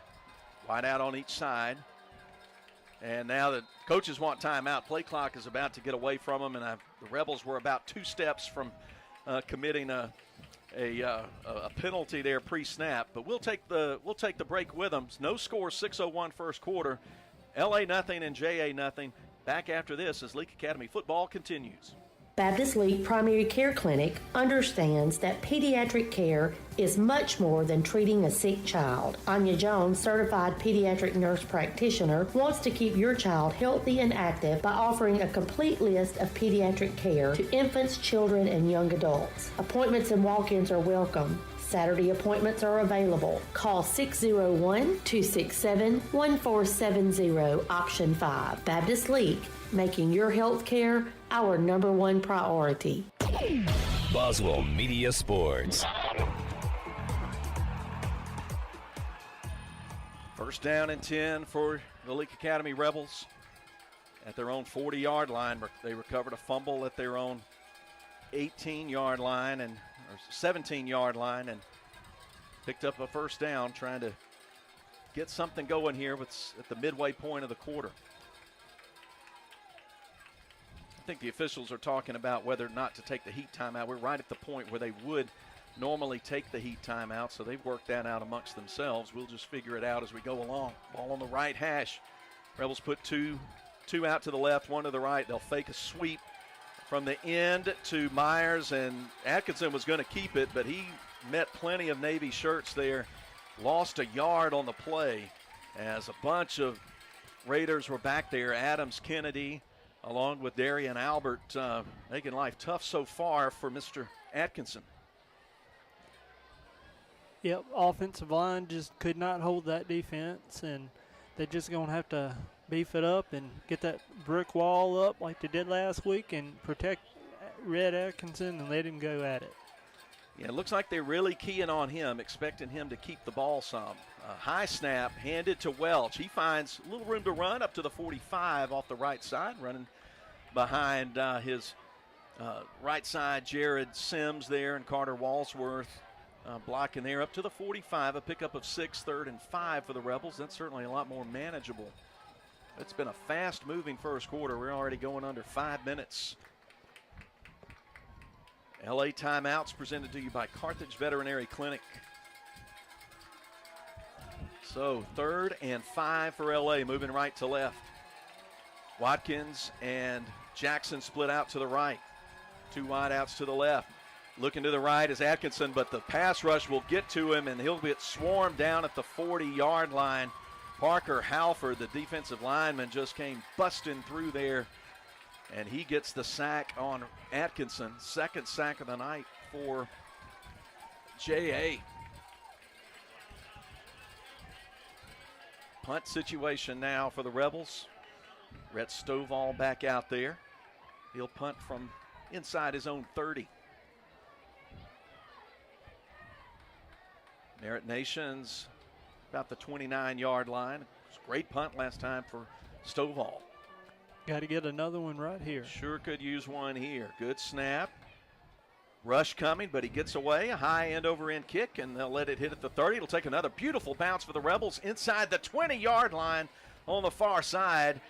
And Ben Jackson will be glad to down it there. What a great punt. Rhett Stovall getting it done and really helping his defense. Yep, second beautiful punt of the night. And, hey, he's getting it. He's letting it roll. And great spot right there. And good start for the punt unit. For the second straight possession, J.A. will start inside their 20, this time at the 18. Scoreless ball game, 3 minutes, 45 seconds to go first quarter. Hope you're enjoying the video coverage tonight. That's presented by Smith & Smith Attorneys. J.A. nothing and Leake nothing. I think the officials are taking the heat time out here. While they do that, I'll finish telling you about Kicks Picks. I mentioned you go on kicks96news.com, pick the most games correctly each week. There's a prize as a gift certificate for Southerner Soul Restaurant in Carthage, the official Football Friday food stop. If you get the most correct picks throughout the season, you get the grand prize. That's a Bayou Classic ceramic cooker from Ozark Ag in Carthage. Just remember, that's free, it's fun, it's Kicks Picks, and it gets harder to say as the game goes on. Jackson Academy has it. They're running a platoon at running back. Colby Archie back there now with Clayton White, man in motion left to right. They'll give it to Archie. He'll find some daylight up the middle on the left hash, and then he'll run into Jake Brown and Bryce Watkins at the 22. Gain of 4. Yeah, 4. I thought they were going to move him up a little more. 4 for the first down. For the gain on first down. So Watkins and Brown getting it done. 2nd and 6. 4 wideouts in the formation. Look to throw. Quick pass left side, making the catch and going straight to the turf, just past the sticks. Complete pass to Thomas Antisi. Gain of 7 up to the 29, and that should get them a first down. Yep, they played back on that and just left him wide open. If he didn't slip down, he probably would have went all the way. But I'm glad he slipped. So they were just worried about getting that first down, running that little quick hitch to the left. So White looks into the sideline, puts Antisi out to the left, and has a trio of receivers tight to the formation on the right. Different look. They'll hand it off. Archie slips through 1 tackle. 2. Flag comes in. He cannot get back to the line of scrimmage, but that looks like that's going to be a hold on the Raiders. Sure is. That's what it's going to be. So move it back 10. Should be 1st and 20. Clock is stopped with 2:52 to play in the opening quarter. We'll try to keep an eye. Go ahead. See, that's what happened last time. They got into the same situation, got another penalty. It's going to back them up a little bit. Defense needs to play strong, come across there, knock them back a little further, and get the ball back. Ball just behind the 15-yard line. So call it, they say they've got to get up to the 29, so we'll call it 1st and 10. It's strange. It's going to be way more than that because they've got to get up to the 39 from the 15. 1st and 24. Okay. Yes, I'm sorry. Here we go. Yeah. 1st and 24. 3 wide outs, 4 in the formation. Clayton looks to throw to the left side. Antisi again makes the catch, but he's hit right away at the 25 and dragged down right there along the far side. And Bishop Harden, good tackle on a very tall receiver in Antisi. They like to go to him. He's 6'5", 175. Yep, stayed with the receiver. Couldn't get the ball out of his hands, but, hey, they got him down before he got to the sticks. Hey, he's still on back. That's 3rd right. down. Still on schedule, picking up 11, 2nd and 14. Yeah, 2nd, sorry. 4 wide outs, 2 to each side. White tries a hard count. Rebels not biting on it. They've been very disciplined on that tonight. It was a problem last week, but they've performed well so far. White takes the snap, going to look to throw to his slot receiver. Pass caught at the 30, but no further for Nations. I like the tackle there by Dylan Jones. And wrapped him up. Very short gain, just 4 yards for the Raiders. That leaves them with 3rd and 9. Yep, wrapped him up right there. Got it right there in the daylight. They crowded him right there and wouldn't let him go any further. Actually, they backed him up just a little tad bit. So, ball at the 29. Call it 3rd and 10. 3 split to the left, 1 to the right. J.A. liking to throw it here in the first quarter. Looks right. Pumps, throws too tall for the wide receiver. Incomplete, intended for Bo Barber. And the Rebels had some good coverage there. They had Charlie Brantley there and Jake Brown there, and that'll bring up a punt. Overthrew his receiver, and the defense stood tall, and now they are getting the ball back on this punt. Again, deep in their end zone, close to Brantley it. will get back to receive. He'll stand at his own 45. Wait the punt from Will Adams. Will stands at his 15. Good snap. He's got plenty of time. He booms this kick. It's going to drive Brantley back. This time he'll let it go over his head, hit at the 35, and they'll take a tremendous J.A. roll inside the 20 and be down at the 18. Beautiful punt. Yeah, good punt there from Will Adams, and that helps J.A.'s cause. Puts the Rebels 82 yards away from the land of milk and honey, as Jack Crystal used to say. Yes, sir. Yes, First sir. and 10. 1:21 to go in the first quarter. Rebels nothing, Raiders nothing. Thanks for listening tonight on Cruisin' 98.3, or on the Cruisin' 98 mobile app, or the audio stream at cruisin98news.com or kicks96news.com, and you go to the Boswell Media Sports YouTube channel. You can watch tonight's game. Thanks to the video stream presented by Smith & Smith Attorneys. Great defensive ball game this first quarter, and I'm just wondering, Philip, is this going to last long at all? Who's going to break away and get the first? First and 10, fake the handoff, and not much room there for Atkinson. He will just be able to wiggle his way up to the 20 for a gain of 2. 2nd and 8. Rebels were spreading the formation there, had 3 wideouts to the left and 1 to the right. Faked the handoff, but again, I think those linebackers are keying on Atkinson. We go under 1 minute to play in the opening quarter. First quarter presented by the Leake County Co-op. 2nd and 8. Handoff Welch trying to get the corner left side, but the Raiders grab. He's pulled down from behind. And they got the jersey a little bit short of quite a horse collar, though I thought for a second it might be, but it looks like he's tackled back at the original line of scrimmage. Loss of 2. 3rd and 10 for LA, and Leake has been in some 3rd and long situations in this first quarter, and that means they're not getting the job done on 1st and 2nd down. Nope, not a bit. The Rebels don't think they're going to have to run another play here in the quarter. Game clock and play clock are just about the same. Looks like the game clock's about a second or 2 ahead. So that will wrap up a scoreless first quarter from Jackson. Leake nothing and J.A. nothing. Back with the second quarter after we step away here on Boswell Media Sports. Performance Therapy wants to help educate you on specialty therapies that could give you relief in just a few visits. Dry needling is a technique using dry needles without medication. They're inserted through the skin into areas of the muscle. It improves pain control and reduces muscle tension. They also offer aquatic therapy in Carthage. This can increase your flexibility, strength, and stamina while alleviating pain and speeding your recovery time. Performance Therapy. Comprehensive care. Hands-on treatment. Proven results. Philadelphia, Carthage, Canton, Brandon, Gluckstadt, McGee, Florence, Raymond, and Pelahatchie. Moore's Pharmacy always looks forward to seeing their customers, and they provide 4 locations for you: Carthage, Walnut Grove, Sebastopol, and Lena. They also provide services to make your life easier, such as the flavored medicine machine for your children, Pack My Meds, hormone replacement therapy, and compounding. They also take most insurances. Moore's Pharmacy, Carthage, Walnut Grove, Sebastopol, and Lena. Always the shortest wait time, fastest service, and lowest prices because they will price match for you. Follow them on Facebook. Moore's Pharmacy, your family hometown pharmacy. Boswell Media Sports.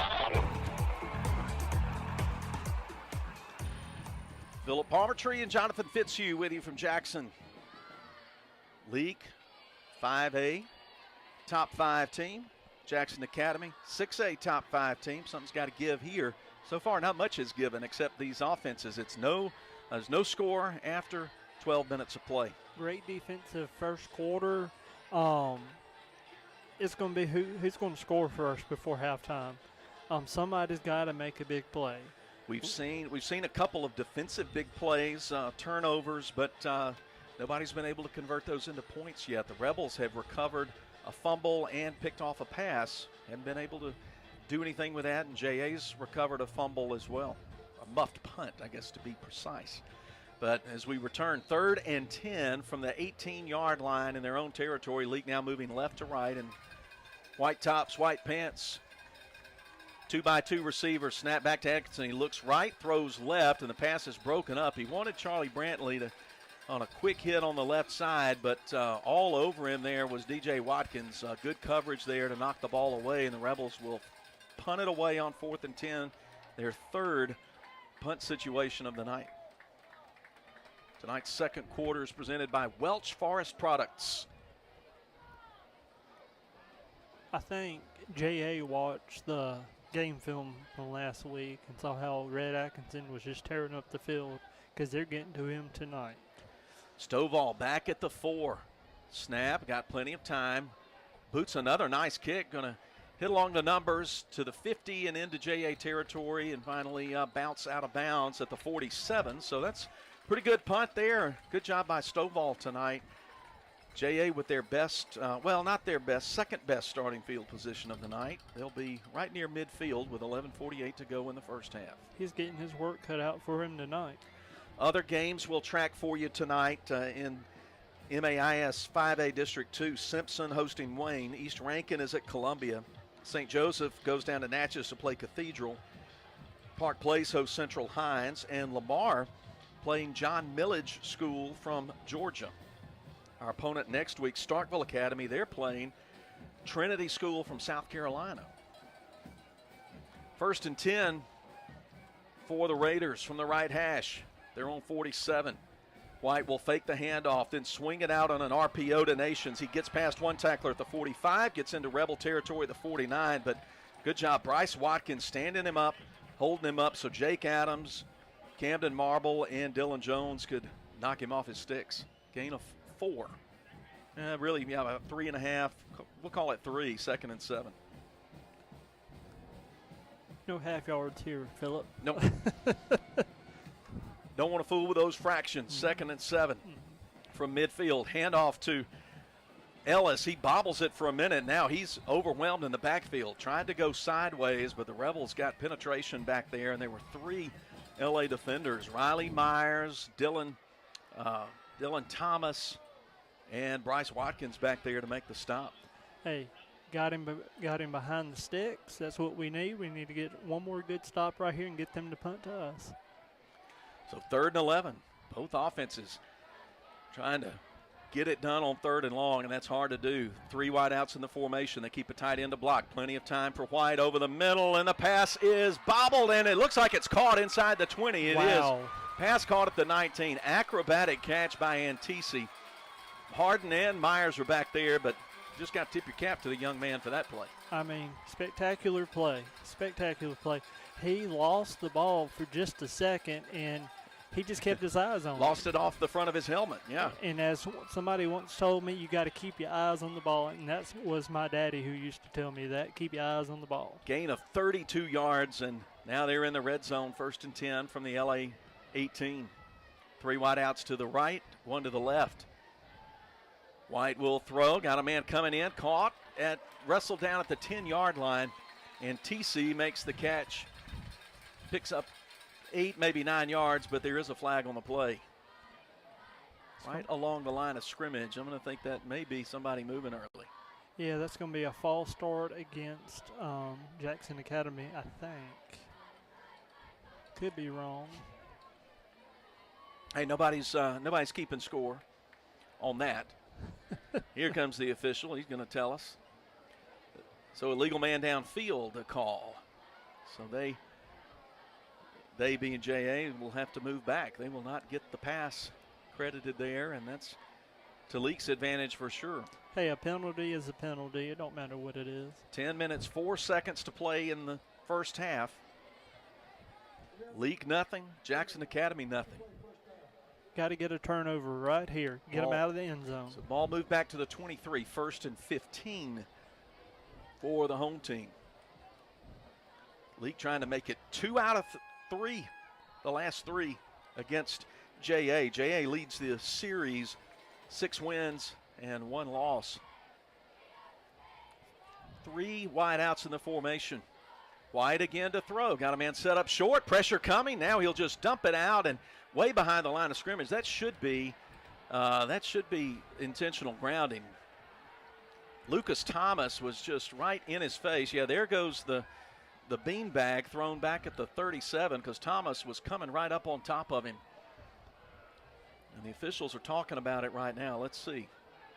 I did not see the yellow hanky come out, but 3 officials are talking right at the 30-yard line. He threw it into the Rebel sideline, not even close to the line of scrimmage, and I didn't see a receiver over there, but it looks like. Yep, now he's going to throw it. There it is, back at the 37. Good eye there, Jonathan. So, boy, that really helps Leake's defense. We're looking at a replay on a screen we have in the booth. And, yeah, there was nobody within 15 yards. Nope. That was a penalty all day long. So you lose the down. You like that. And the ball should be marked at the 37-yard line, and that will make it, let's see, I'm going to try to do some math here. That'll make it 2nd down and almost 30. 2nd down and 28. I'm calling it there. Hey, better you than me. The officials are trying to get it done. Intentional grounding the call. And credit Lucas Thomas with the defensive pressure, forcing that throwaway. Oh, and they move it back to the 42. I'm sorry. They've penalized him back to the 42. So from the 42, they've got to get to the 9. That's 3rd and Flowwood. 2nd and Flowwood from here. That's what we'll call it. Yeah, 2nd and 35. Yeah. That's right. The scoreboard helped us out there. They've got to go about 34 yards. I'm kind of cheating here. Hey, lean on any crutch that's available. 4 wideouts in the formation, 2 to each side. White will throw, no surprise. Pressure coming. He's hit inside the 50, and he goes down. Big sack for the Rebel defense. Jared Sims, his 3rd of the season. Why not? Sims read him perfectly like a book. And Aiden Watkins got there first and kind of spun him around, and all of a sudden he was disoriented and wasn't sure which way was which, and then that's when number 51 just put him down at the 48 for a loss of 6. Now it's 3rd and Fannin. Yes, they're getting close to the reservoir. I'll tell you that. that. Yeah, the Pearl River is out, folks. You better make sure that you don't back up too much more. 3rd and forever. 3rd and 38 for JA. Wonder what play in the playbook is 3rd and 38. Now they're going to lose 5 more yards because the running back left early. Back it on up. Beep, beep, beep. Mississippi State fans will remember a game against Florida from about 20 years ago where Florida found themselves in 3rd and 57, and we're approaching that now. When we played Louisiana Tech, they were 3rd and 92. That's right. That's never the greatest of all time. Yes, okay, ball back at the 47. Can they beat that? Can they 3rd beat that? and 44. Rebels have 2 safeties back deep, in fact, 4 men back deep, and they'll just hand it off. They won't put it at risk. Archie stiff arms a man, comes into Rebel territory, 45, angles out of bounds near sideline. Riley Myers will get him down by the shoulders at the 42. So you'll allow that gain of 11 yards when you still got 33 to give. That's right. So it will be a punt situation. JA will hope to pin the Rebels deep. They've had a couple of nice punts from Will Adams. So Charlie Brantley will back up near the 10-yard line and await the punt. Sure. And there's a flag that comes in. Did the Rebels have too many men? What's the story there? Nope. JA had too many men. Yep. That ref was doing some counting there. Yep. It's quick counting, and he did it. He did it twice. Yeah. Just to make sure. So back up JA again. They have had it in reverse for quite a while. Put it back at the LA 47. Number 19 didn't come off the field, and they got him right there. So that's a good thing for Leake Academy right there. Scoreless ball game. 8:22 to go. Here's the fourth down punt. Adams puts it very high, angles it toward the left corner, hits at the 12, goes past Harden and into the end zone. Boy, that's the best result the Rebels could have gotten. Yep, indeed. I thought it was going to be down on the 1 yard line, but it skipped out of the JA's hands, went into the end zone. Perfect spot for Leake Academy. That's the thing that's about the turf. You can get some sweet bounces when that turf is tight, and it's sort of playing that way tonight on these punts. Ball really taking some long rolls down the field. Sometimes if we were playing on a wet grass surface tonight, that ball probably would have died about the 10-yard line. Oh, yes. It would just stay put. So 1st and 10 Rebels, 8:12 to go, second quarter. Second quarter presented by Welch Forest Products. LA moving left to right. No score in this game. Defensive game right here. 2 wideouts in the formation and a pair of H-backs. Handoff Welch. He will get hit in the backfield, will struggle to get to the line of scrimmage, get there. No gain on the play. And I got to tell you something. Darion Albert, 6'3", 280, freshman, is just having his way right now with the Rebel offensive line. Yep. He has played a great first half. 2nd and 10 for the red and blue. Send Brantley out to the left, Jackson out to the right along the numbers. 2 H-backs to protect. Handoff Welch, right side, and he's going to get hit behind the line of scrimmage again for a loss. The Rebels' run game just not moving right now. He lost 2 on the play. Good play there by the defense. That was 24. Fagan Daniel, linebacker, coming in from the backside to drag down Welch. Welch was trying to find some kind of little crease on the right side, and before he knew it, he had a linebacker on his back. 3rd down, 12. Rebels will bring Owen Hitt to the sideline and bring in a receiver, Riley Myers, as a slot receiver on the left side. Snap back, Atkinson to throw, pressure up the middle, and he throws off the wrong shoulder of Aiden Watkins. Watkins was looking inside for the inside shoulder, and Atkins threw it to the outside along the 35, incomplete. If he would have caught that ball, he was gone. It would have been 7-0 right there. But as it is, another 4th down, another punt. This Raider defense is for real. They replaced nearly their entire front 7. But those young men they've got out there tonight, many of them playing just their first home game here, have played really well in the opening half. Stovall back at his 4. Nation standing in midfield. He'll hit a low line drive kick that'll hit at midfield. Nations will just stand around, then run away from it, and it'll roll harmlessly out of bounds along the far boundary at the 45 in JA territory. 6:41 to go, second quarter. Rebels nothing, Raiders nothing. Stay with us for the Wendy's halftime. We'll try to dig up some scores. We'll talk about this first half. We'll see if there's any stats we can roll your way. But the big thing you want to be here for at halftime is our interview segment.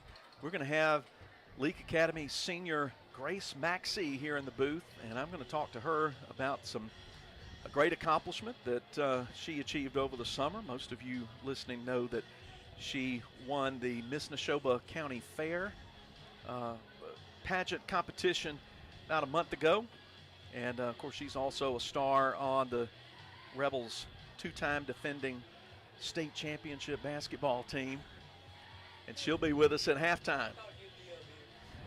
So, had a friend knock on our door here, old long-time MAIS official, Tom Rice. They don't come any better than Tom Rice, so turned around, greeted Tom Rice there. But stay with us for the Wendy's halftime as Grace Maxey will spend a little time in the booth with us. We'll talk Neshoba County Fair, and we're going to talk some basketball for sure.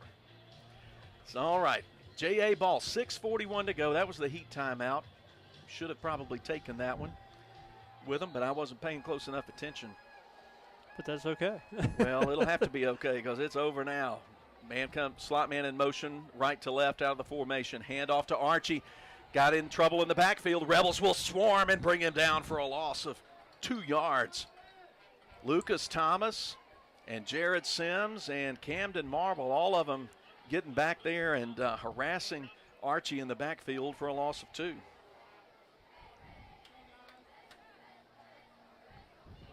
Great pursuit there by the Rebels. 2nd and 12. Both these offenses have just really had first down troubles all night. 2-by-2 receivers for Clayton White. He takes a chin-high snap, hands it off to Archie. He barrels up the middle, gets a nice gain, nearly gets the first down yardage, picks up 11 to the Rebel 46. And Dylan Jones got him down before he could pick up the first down, but it'll be 3rd and short. Yep, good stop before he hit the sticks to get the first down. Great run by Archie there. Excuse me, that was Camden Marble making the tackle. 3rd and 1. 4-man front, high snap, handoff Archie. He picks his way through, gets the first, gets a little extra yardage inside the 40 to the 39. So he gets a nice 6-yard gain and picks up the JA first down. 5.5 minutes to play in the quarter. Nothing ball game. Nations is split out along the numbers to the right. And TC, who's been the big target, split out wide to the left. Again, they'll hand off. Archie coming around the right side, gets a block to the 35 before Jake Brown and Camden Marble combine to make the stop. Got to wear him down. 2nd and 5. We'll start at 6. Long 5, short 6 for JA. They look into the near sidelines for the play call. Both teams have had pretty good tempo. Can I say something real fast? Great crowd from Leake Academy came here tonight. Yep, that's what we expect. That is the norm. Jonathan Fitzhugh, get used to that side. Handoff up the middle. Ellis breaks through one tackle up to the 2nd level, just fighting, dragging Rebel defenders inside the 30, inside the 25 to the 23. Gain of 12, and that's another first down. And all of a sudden, JA's starting to show they can muscle the ball straight up the gut. And they're doing it very well. Defense is going to have to stay strong and get to Archie. Archie's tearing us up. From the 23, 1st and 10, 2 wideouts to the left, and then they put a tight end and an H-back on the right. They're going to play some power football here. Keeper by White. He's got some good yardage on the little option read down to the 16-yard line, a gain of about 7 on the play. Be 2nd and 3 if I'm looking at the ball placement right. Yeah, 2nd and 3 from the 16. Rebels shuffle some personnel, bring Hagan Bobo out of the game. Didn't see who came in for him. Handoff stopped right away, right after the handoff. Nowhere for Marion Ellis to go, and credit Hagan. Well, no, Hagan Bobo was in there.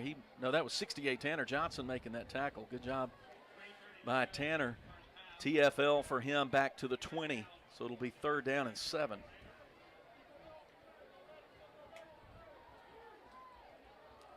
Four-man front for LA. Another big 3rd down play. Clock 3:22 and winding here in the 2nd quarter. Big play for the Rebel defense. They'll run power to the left, roll out White in that direction under pressure. He's going to just throw it away into the sideline, incomplete. And that's a big play for the LA defense. Will force 4th down, and we'll see what the decision is here. Will they send in the kicker? It looks like they will. They're going to bring in Andrew Harrison to attempt a field goal of some 37 yards over near the left hash. 37-yard field goal attempt coming up here for the Raiders.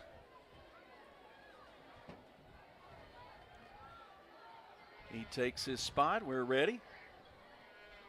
Snap, kick, up, plenty of distance, and it's good. 3:04 to play in the 2nd quarter, and JA gets on the board with a field goal. They lead it 3-0. Back with the Moore's Pharmacy kickoff after this on Boswell Media Sports. T&K Farms Wood-Mizer is Mississippi's Wood-Mizer sawmill equipment dealership. T&K Farms Wood-Mizer sells the complete Wood-Mizer equipment line, from small personal sawmills to the industrial equipment lineup. T&K Farms stocks parts and has experienced factory-trained service technicians with both in-shop and mobile service available. See T&K Farms Wood-Mizer to start your sawmill business today. Credit cards are accepted for all services. Like them on Facebook. T&K Farms Wood-Mizer, just off Highway 25 at 1128 Liberty Road, Louisville, 662-803-4332. Smith & Smith is the longest-standing law firm in Leake County. They're proud to support Leake Academy and all area football teams this year. Winning means you're willing to go longer, work harder, and give more than anyone else. Smith & Smith Law Firm has worked hard for years, and it's paid off. So will your work, young men. Smith & Smith is here to help you survive criminal and family law. Smith & Smith, 207 Water Street, Carthage, or at jesmith.law, jesmith.law, or call 601-267-5611. Boswell Media Sports. Here's the Moore's Pharmacy kickoff after the Jackson Academy field goal. They lead it 3-0 over the Rebels. 3 minutes, 4 seconds to play. Second quarter presented by Welch Forest Products. Kick good by Andrew Harrison. He'll come up on the ball, swing the leg, send it deep. Nice kickoff taken by Charlie Brantley at the 3. Comes up the right hash, middle of the field, breaks through, got a little seam, gets across the 20 before he's clipped down by Will Graven, and it'll be first down Rebels at their own 23. Thought for just a second some big daylight was opening up there for Charlie Brantley. Yeah, I thought if he could break that one tackle, he might have got a little bit further up the field, maybe all the way. But hey, good field position right here. We're not backed up to the end zone, so that's a good deal.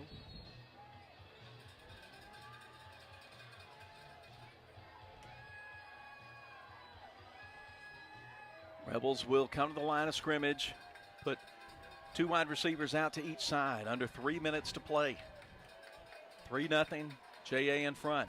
Snap comes back to Atkinson. He's in trouble. Will scramble over to the left, look downfield, fire it off the hands of Riley Myers and incomplete along the 35. He was trying to squeeze it into a really tight window and get it in there, but incomplete, 2nd and 10. 2:50 to play in the quarter. And again, Jonathan, that pass rush from J.A. is really making things really hard for Atkinson, making it hard for the run game. Same formation, 2 split out to each side. They bring pressure from the outside. Straight up the middle goes Atkinson, and he just runs into a brick wall, gets maybe a yard to the 29 before he got hit. Guess what? That was number 50 again, Darian Albert. Yep. 3rd and 9. Albert is taking Rhett Atkinson's number right now. So another 3rd and long. That's been a theme tonight for the Rebels. And again, 2 wide outs to each side. Whit Welch, the running back, on his right hip. Atkinson waits for the snap. Chest high snap. Has time to throw this time, but he overshoots his target.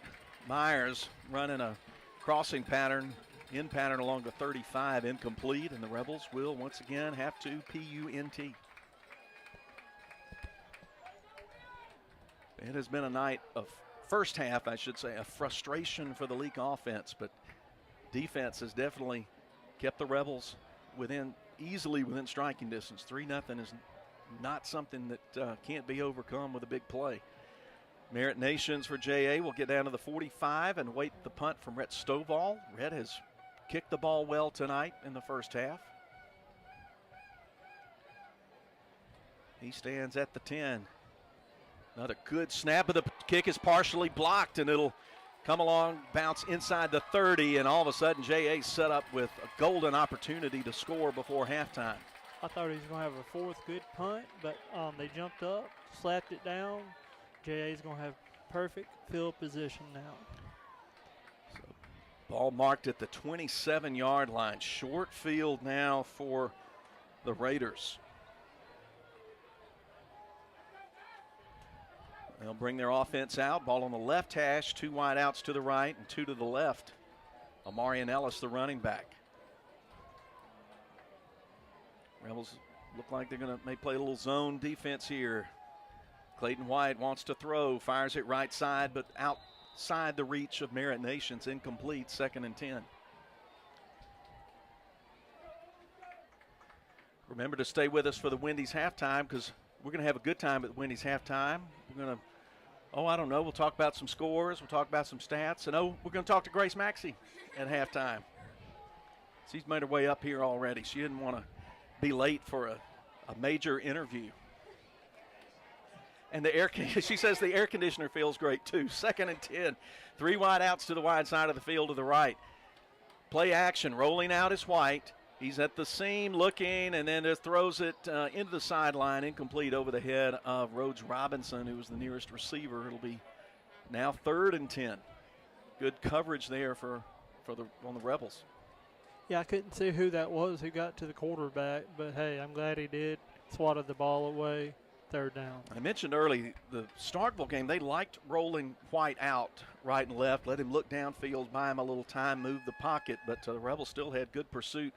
I think that was Lucas Thomas, but I can't say for sure. I think that was 22 who was closing in on him. 3rd and 10, they'll go empty set, run up the middle, quarterback keeper, and he'll break through, fall across the 20 to the 18. And it looks like he's going to be just short of the 1st down. I mean, it's going to be 4th and I think less than a yard, Fitz. And if it's it'll be about a yard and a half. Yeah, they're going to go for it. I mean, I wouldn't be surprised. I'm going to be honest. He did not get the most favorable spot in the world there. They're going to mark it at the 19, but far be it from us to complain. It's going to be 4th and 1. I'm not sad about it. They're going to come to the line quickly. 4 wide outs and a running back. Bring a man in motion right to left. Then try to throw it up to the left side. That's going to be intercepted at the 5-yard line by Bishop Harden. I don't know if they thought they were getting an offside, had a free play, but he just tossed it up down toward the pylon, and there to pick it off was Harden. No receiver had even run that far. They just had a lot of things go sideways on that play, but we'll take it. 2nd INT of the night for the Rebels. 3rd turnover, and they dodged a bullet, my friend. Hey, they dodged a big one. And Harden was just sitting there just waiting on it. It was just a gift, like on Christmas morning. He just put his knee down at the 5, and the Rebels will take over with 70 seconds to go in the half. Well, how about that? JA took over at their own 27 after the block punt and then throw the INT on 4th and 1. So the Rebels are backed up deep. They like to get a few yards, get some breathing room here. Handoff Welch goes behind left tackle. Gets up to about the 8. Ball came loose. It looks like the Rebels are back on it. Welch recovered the fumble himself. Saw the beanbag come out. And they'll say he picked up 3, 2nd and 7 as we go under 50 seconds to play in the half. Rebels have to snap it just one more time. If they want to just run the clock out, they could do that. Both teams have, I think, 2 timeouts in their pockets. So JA, if they wanted to get cute, could try to force something in the way of a punt. But the handoff will go to Welch on 2nd and 8. He gets through to the 2nd level, gets hit from behind, and dragged down at about the 14. He'll be very close to the 1st down, 3rd and short. Yeah, yard shy of the 1st down.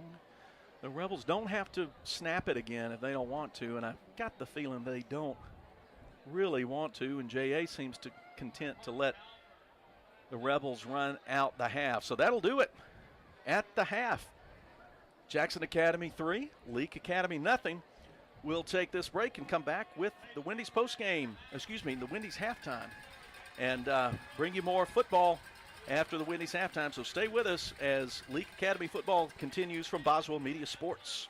When it comes to the health and well-being of your four-legged family members, you need to trust veterinary experience that you'll find with Dr. Ryan Anderson and Dr. Steve Green at Central Mississippi Animal Clinic. Central Mississippi Animal Clinic is a full-service animal hospital that specializes in both routine and emergency procedures such as medical, surgical, dental, and grooming. Central Mississippi Animal Clinic conveniently located at 900 Highway 35 South in Carthage. Visit them online at centralmississippianimalclinic.com. Attention, dear Slayers, we are talking to you. Why should you make Neshoba County Co-op a priority? They are the hunting headquarters. Repeat, the hunting headquarters. Come get your game plot mixes and fertilizer today. They have your tree stands, game cameras, sets, and knives too. Neshoba County Co-op has the most abundant line of camo clothing and rubber boots you hunters out there are looking for. Oh, and don't wait. You better do your Christmas shopping while you're there. Neshoba County Co-op, Main Street, Philadelphia. Southern Soul is the place where you slide your feet under the table and feel right at home. That's because their Southern home-style cooking really is just like being at Grandma's. Tuesday through Sunday, the fine folks at Southern Soul will serve you your choice of a delicious plate lunch in a nice family atmosphere.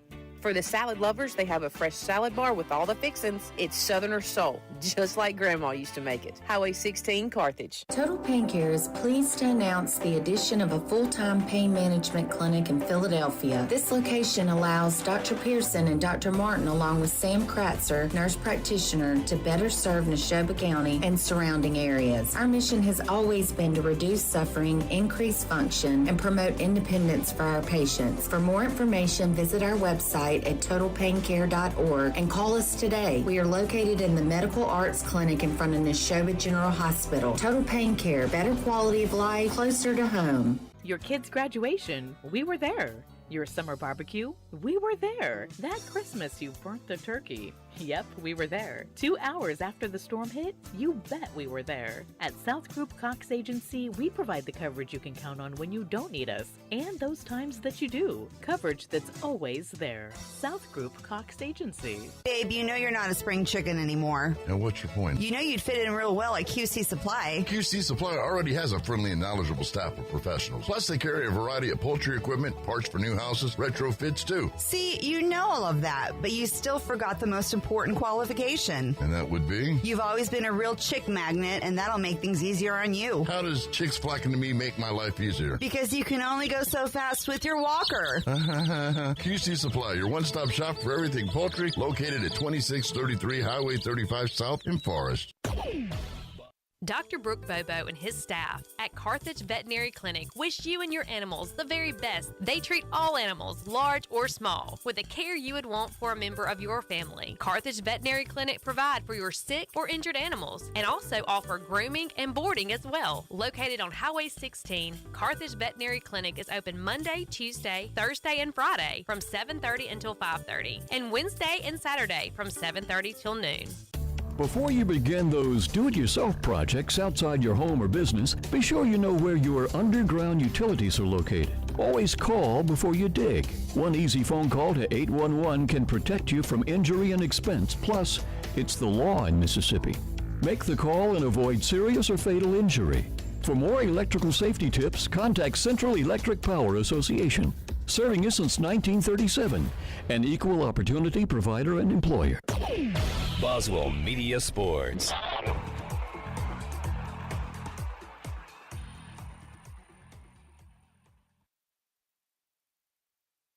Did you know that shapes have sounds? This is the sound of a square. Because it's Wendy's fresh, never frozen beef served up on those hot and juicy hamburgers.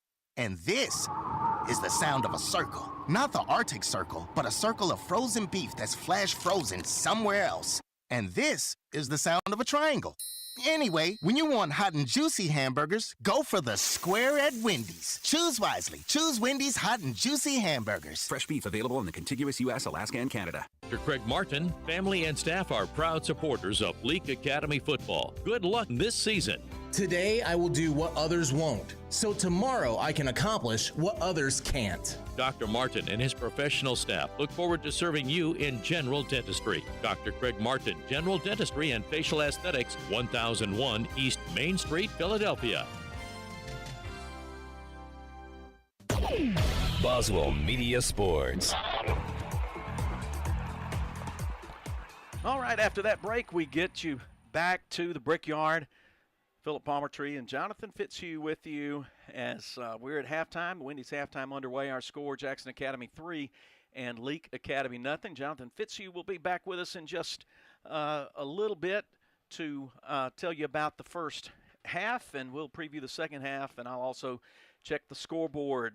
JA cheerleaders on the field, and then their drill team, the Accents, are about to come on. So a lot going on in the field. Hope you're enjoying tonight's video stream. We think this is historic first road game video, courtesy of the Smith & Smith Attorneys video stream. And we do express our appreciation to our friends at JA. They made that possible. We're using their camera feed. But as I mentioned earlier, stay tuned. We're in some discussions and planning to bring you more video for road games. I know a lot of fans want that, and we're going to try to provide that. We've got a few wrinkles to iron out and some things to do, but keep your eye out for that when we're on the road 2 weeks. Hopefully when we're in Union 2 weeks from today, we'll also have video that available at the Boswell Media Sports YouTube channel. But enough of me. Let's welcome in our guest in our interview segment here in the Wendy's Halftime, and that is Leake Academy senior Grace Maxey. She's come up from the visitor side to join us. And Grace, thanks for being here. Of course. You and I have talked before with lots of people listening in, haven't we? We have. You and I stood in the bleachers at Brookhaven Academy after the Lady Rebels won the 5A state title back in February, didn't we? That feels like forever ago. It does, doesn't it? Well, we'll talk basketball before this conversation's over, but let's start with something that I know a lot of people noticed, and a lot of Leake people stood up tall, stick their chest out to know, hey, I know that young lady who was named Miss Neshoba County Fair in July. Congratulations. Thank you. Thank you. So I've got a couple of questions, and I'm a complete novice about that world and what it takes and what goes on. So if I ask a stupid question, just smile and No, you're fine. I honestly don't know much about that world either. Okay. So well, that's the you're first not question gonna I was offend going me to at ask. all. Have you been to a lot of these competitions as you were growing up, or is this something you've just recently done? No, sir. I've done a couple over the years, but it's not ever been like a hobby or anything. So it's just I just decided to do it. It wasn't like I've been preparing for it or anything. I did a couple like school pageants, but other than that, not really. Okay, so tell us a little bit about the process, what that what the pageant's like, what you've got to do, and what you're judged on. Well, we practiced the whole month of June and July. It was kind of hard, but we had really good girls this year, and the lady over us, Miss Jennifer, was great with us, and Abby Seal was our reigning Miss Neshoba County, and she was great. She was so friendly, and she helped us a lot. We had to obviously get ready and stuff. It was an all-day event, and so we started at like 8 that morning and did interview earlier that day, and then we went to the stage that night. Okay, so what's something about that kind of competition pageant world that would surprise people who, like me, who don't know anything about it? I think the biggest thing is just that everybody thinks that we're all so prepared, and everybody like me has done it forever. And no, a lot of us girls back there have done like school pageants and stuff, but it's not like a hobby of ours. It's kind of just something we just kind of came up with and decided to do. So it's not like we've all been doing it forever. So I think that would surprise a lot of people. Well, that is surprising. And now, in addition to, of course, wearing the sash and the tiara and all of that, what else goes? What other honors and benefits go with winning the Miss Neshoba County Fair? Well, I had to do a lot of stuff during the week. I got to meet a lot of people and see a lot of little kids. That was really good. I got some scholarships and some money to some places in Philadelphia, and I have to do some like ribbon cuttings and stuff, which is really great because I get to meet a lot of new people, and so that's the best benefits of it. Okay, you don't get to be in the harness race or anything, do you? Oh, I actually did get. Yes. I didn't get to. Obviously, I'm not riding the horse or anything, but I did get to ride in the starting gate truck. So that was a lot of fun. It was the first time I had ever done that, so that was really fun. Well, that is cool. Very good, very good. Yeah, I just remembered I did a long time ago, probably 20 years ago. I got pulled in to help some young ladies who were competing in the. It's now called Distinguished Young Women's. Used to be called Junior Miss, and asking them questions. I was on a little panel, and now I remember. You don't know what's coming. You don't. That was definitely the hardest part to prepare for. But luckily, our interview judges were great, and they were very calming, and they just realized how much pressure we were under. So they were really good. Good. How many contestants? There were 7 this year, and it was 7 very well-rounded and could have been the queen girls, so it was very hard competition this year. When you get to that dramatic moment when they're about to name the other one, did you feel like I got this, or did it surprise you? No, it really did surprise me. I guess you don't ever, I mean, everybody thinks they're going to win, but in that moment, I did not know. Because like I said, there were 7 really great girls out there that any of us could have won. So when I was out there, I really was not expecting it. Okay, well, good. Good. All right, now here's my bridge question to what I think you and I really want to talk about. Yeah. Well, is there anything about being a Leake Academy basketball player that helped you in the pageant? I think it just helped me. I was able to work with the girls really well, and it also helped me because they asked me some questions about it in the interview, so that was really good because I really like sports, and I really can talk about basketball really easily. Well, good. Let's do that. Of course, you've been the spark off the bench the last couple of years. You certainly were last season, and coming in, and I was going back not long ago listening to that overall semifinal game that we played against Hartfield, and you hit a big 3 from the left side that when the game was still, I think, about a 1-point game, and things were tense, and you just got the open look, squared up to it, and hit it, and that brought back a good memory. But tell us about where we are with basketball practice. Well, she's running us a lot, but she's just getting us prepared, so that's good.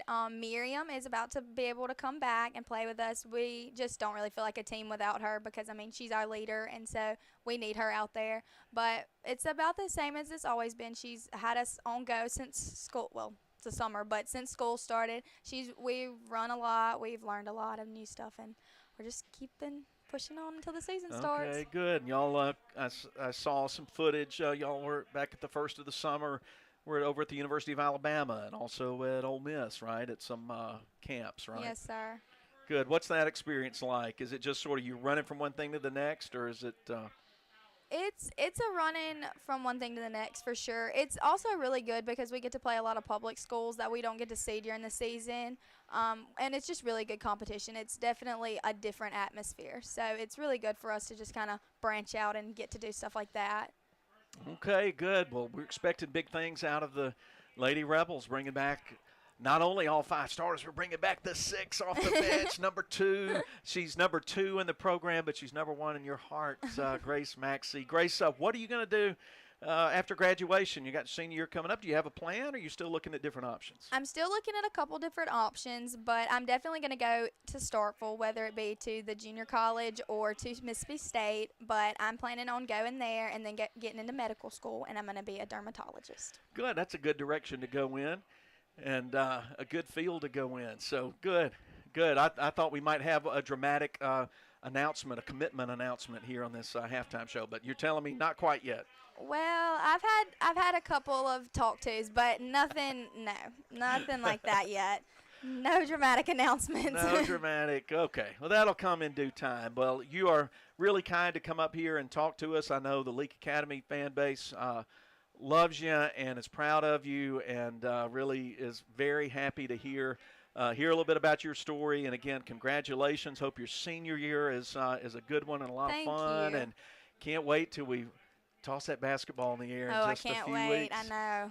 Thank you so much. All right. Thank you, Grace Maxey, joining us here on the Wendy's Halftime. We'll take a break, and when we come back, Jonathan will join us again. We'll look at the scoreboard, and we may have a couple of minutes to talk about football. JA leads Leake 3-0 at the half as Leake Academy football continues. Tired of being tired of laundry? Let me tell you about the laundry lifesavers, Gibson Cleaners. Yes, I'm probably talking to you females out there because let's be honest, y'all are the ones getting stuck with the dirty laundry. Should I say it again? Gibson Cleaners, your laundry lifesaver. Just drop it off on your way to work, have a great day, and pick it up on your way home. Now prop up your feet and relax. Thanks to Gibson Cleaners, your official laundry lifesaver for life. 446 Beacon Street in Philadelphia. He's headed to the end zone. Touchdown, The Junction and Prince Oil Fuel Champions. As you travel to the game, shop and fuel with people who are invested in your community. 60 years of fueling Central Mississippi and champions like Leake Academy. Locations are all over Mississippi: Carthage, Philadelphia, Oxford, Ridgeland, Scuba, Louisville, Newton, and Union. They also do catering. So be sure to put some Junction in your next function. It's the Junction and Prince Oil. Dear. Now he answers me. Yep, it's that time of year all you fellas have been waiting on, so come on over to Leake County Co-op. They have everything you need for hunting season, from food plot mixes to shooting houses. When I say everything, I mean it. They carry work and camo clothing, fertilizer, ryegrass, wheat and oats, poultry and online feeders, ladder stands, deer attractants, ground blinds, and deer cameras. Now that you know a few things they've stocked up on just for you, make sure you visit them. Leake County Co-op, Highway 16, Carthage. I wonder if they have a call that'll make him do the dishes.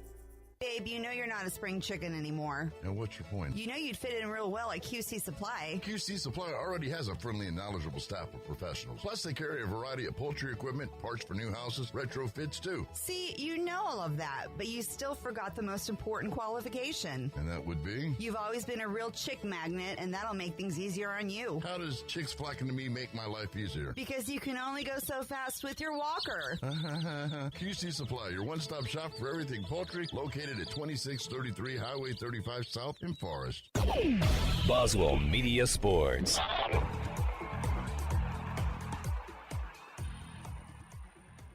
The Wendy's halftime continues from Northeast Jackson, right on Ridgewood Road. Leake Academy trails JA 3-0 in this 6A versus 5A matchup. Jonathan Fitzhugh back on with us here. And Jonathan, we'll take a second and let's discuss this first half for a minute as our halftime winds down. And I got to tell you, really was not expecting the defensive struggle that we've had. No, I'm going to be honest with you. Going into this week, I thought we were going to just play lights out, but it's turning into a defensive ball game, as I keep saying. Great interceptions, turnovers for Leake Academy, but you got to capitalize on those. If you're going to get the ball back, you got to get down the field. Atkinson, he is just not doing. He can't do what he's been doing. Defense for JA, tip your hat to them. They're doing a great job, but our defense is doing a great job as well.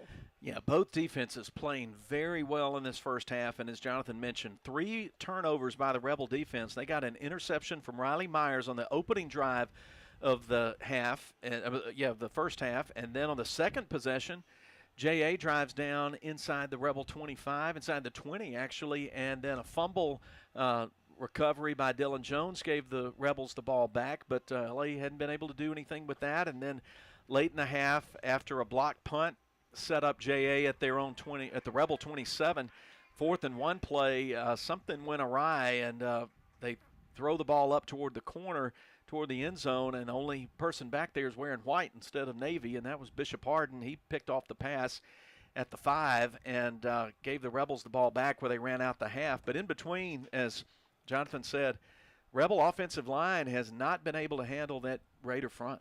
No, they have not, but Coach Pickens is probably in that locker room right now giving them a good talking to, giving them some good coaching, and we may be seeing some good Leake Academy football coming out the second half. Well, I'll tell you this, Jonathan, and Leake fans will know what I'm talking about. One thing I've learned last year with watching this staff is they have, throughout the year last year, did an excellent job of making adjustments at halftime, and so no doubt there are some conversations going on there, some planning. We may see some different formations, or we may see some different looks, and certainly hope for Rebels to got to get on the scoreboard to win, but certainly everything in play right now.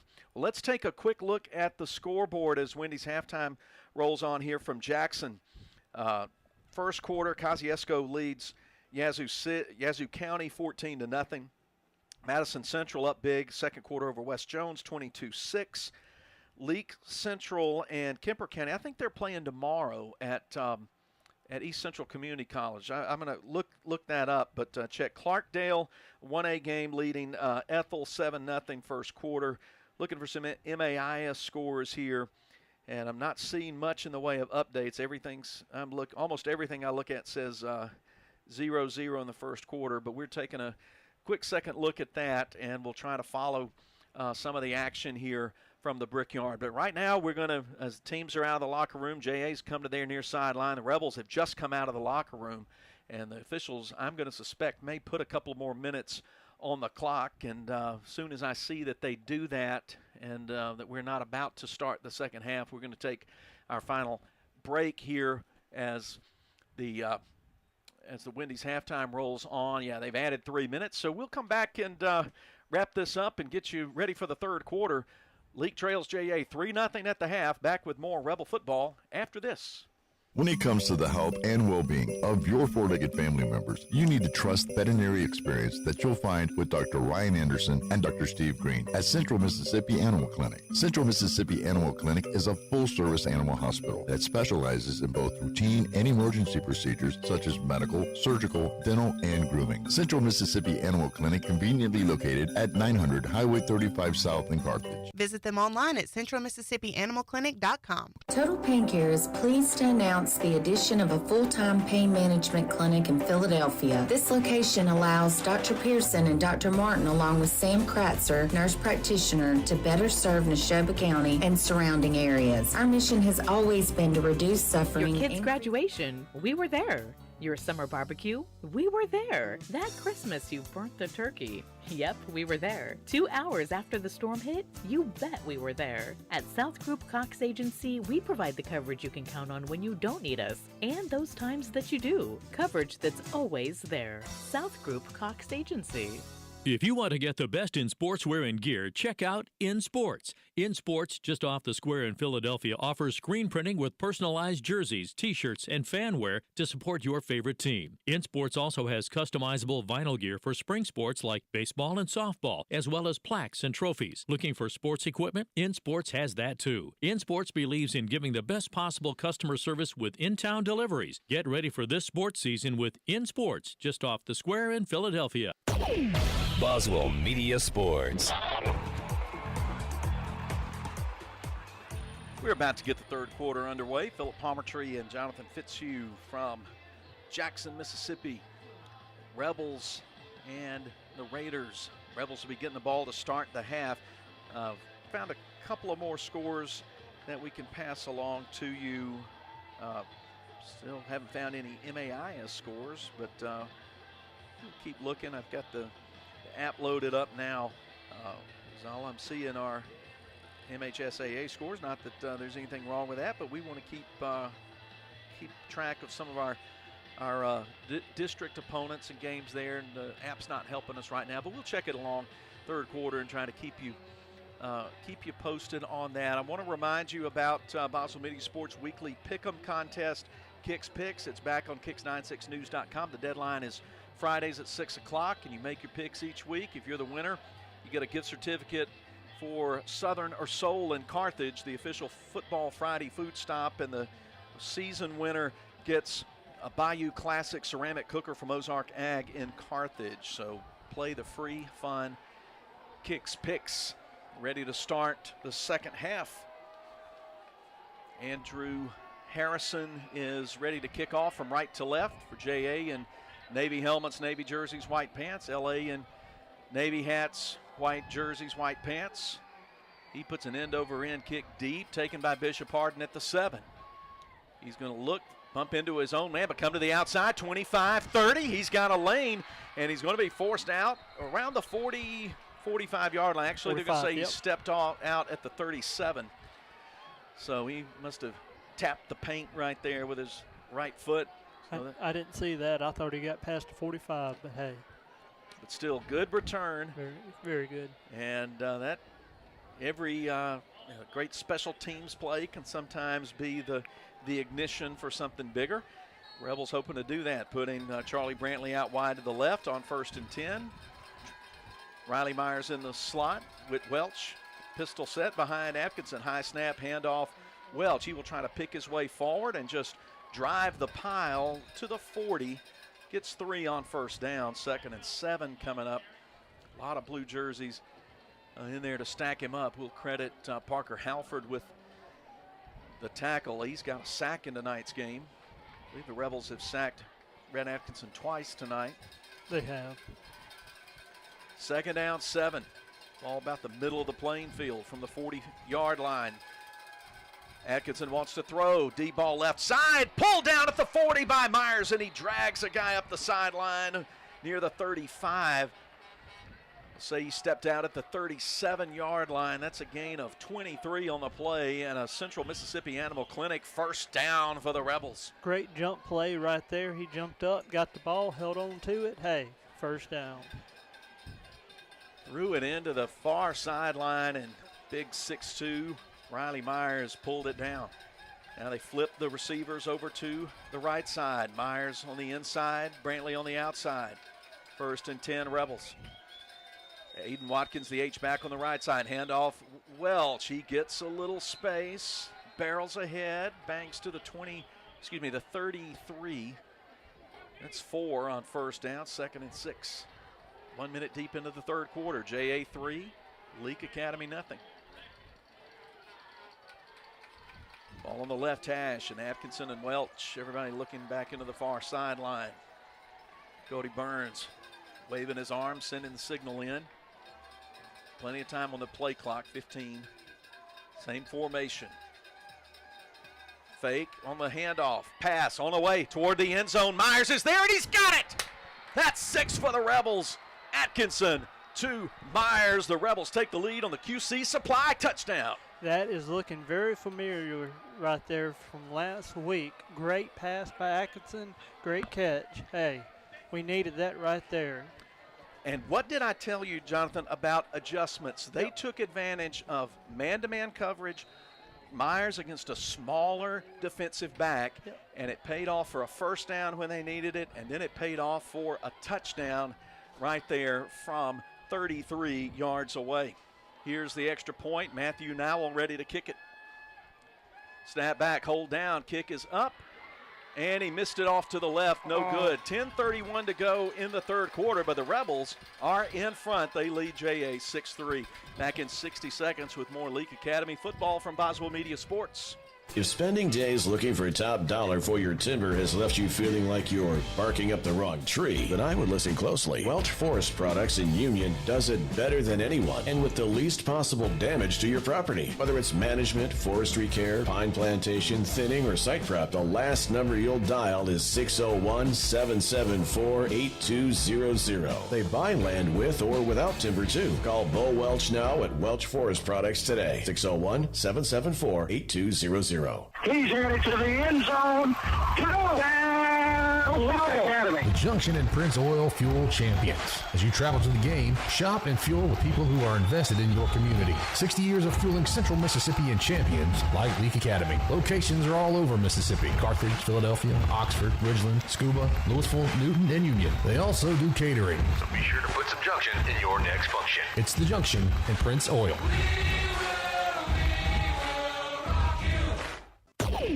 Boswell Media Sports.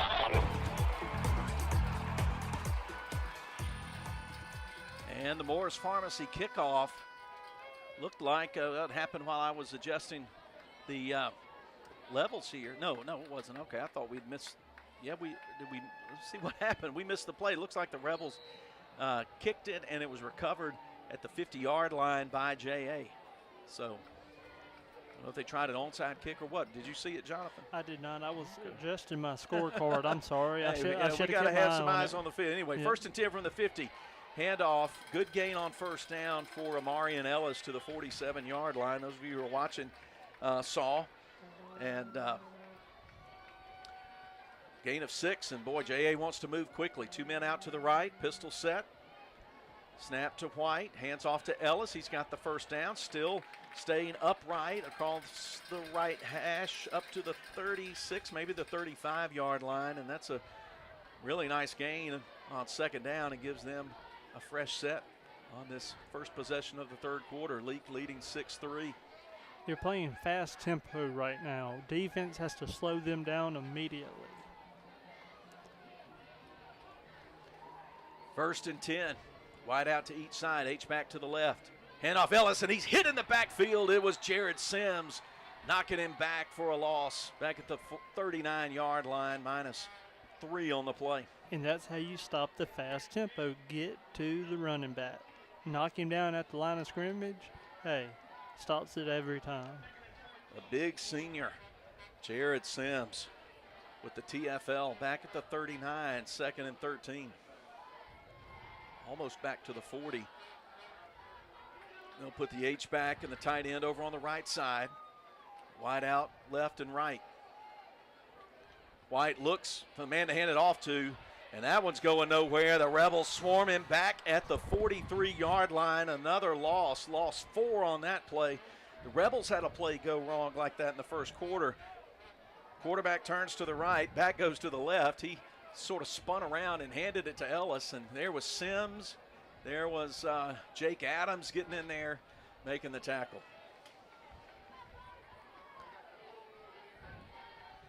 Third down, 3rd and 14. Well, it's more than that. 3rd and about 16 or 17. Deep ball up the right side from the arm of White, and he overthrows Antisi. Good coverage there from Charlie Brantley. Yep, and he looked back too, so there's no flag. Yep. So that's a great thing. Yep, good call by the back judge there. Yep. There was a little bit of hand fighting. We're looking at it on the replay, but just looking back was Brantley just enough to avoid the pass interference call. And it's 4th down for JA. And that could have went both ways if it was called too. So I'm glad it wasn't. Yeah, I think that's an excellent no call by that back judge. A little bit of contact, but nobody really got an advantage over the other. So a punt now. Will Adams punt it. Charlie Brantley's back at the 15. He'll kick it short. Rebels will need to get out of the way. It hits off Bryce Watkins' leg, but he alertly falls on it at the 24. That was a very short punt. It went only about 20 yards. Yeah, just a 20-yard punt. So the Rebels take over again. Each team's had it once here in this third quarter, presented by Gibson Cleaners. Got to update things on our scoreboard. Partner helping me out there. 6-3 Leake. 8:17 to go third quarter. I got eyes at home. Oh, we appreciate those eyes at home. Thank you, Daddy. Every eye that helps us here. It's high snap, handoff goes to Welch, and he will lean forward, across the 25, up to about the 27, maybe the 28. He spotted the drive starting at the 25, and he'll get 3 to the 28, 2nd and 7. Rebels have got to get positive plays on first down. They had it on that last drive. Even if it's just 3 or 4 yards, that's better than going 0 or minus. Yep. Got to get a good pass right here. Pistol set, 2 wide outs to the right. They'll give it straight ahead to Welch, and he's hit at the line of scrimmage, dropped. Don't think he got very much, maybe 1 to the 29. It'll be 3rd and 6 for LA.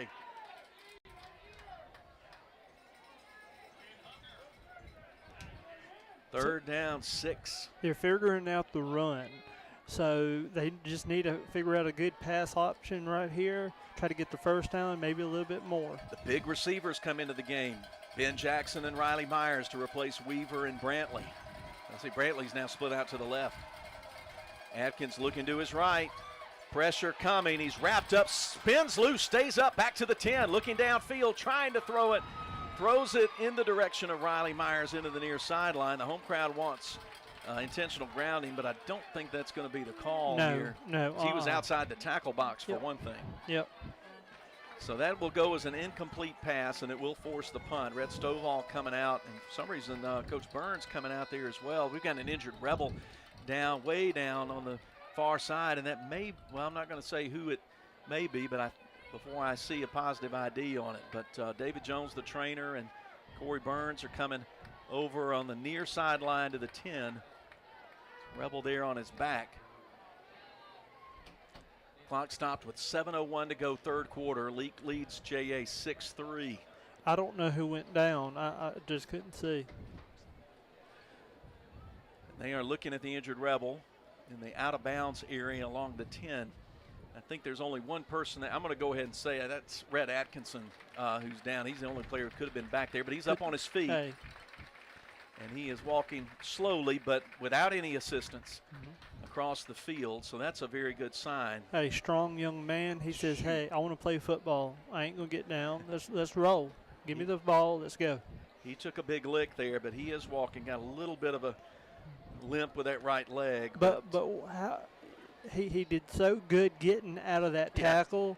If he would have just, Well, defensive end, Yeah. Parker Halford for JA has got to be on that sideline saying, what happened? I had a sack. Yeah. And it looked like he had Yeah. spun him down, had him around the waist, but tremendous strength and balance from Atkinson to stay up on his feet and at least be able to look downfield, get 1 second look, and then he realized nothing was there, and he throws it safely away. So 4th down punt coming up here. We'll try to keep our eyes a little bit on that far sideline and make sure Rand Atkinson is up and moving around as David Jones is taking a look at him. But 15-yard line is where Rhett Stovall is standing.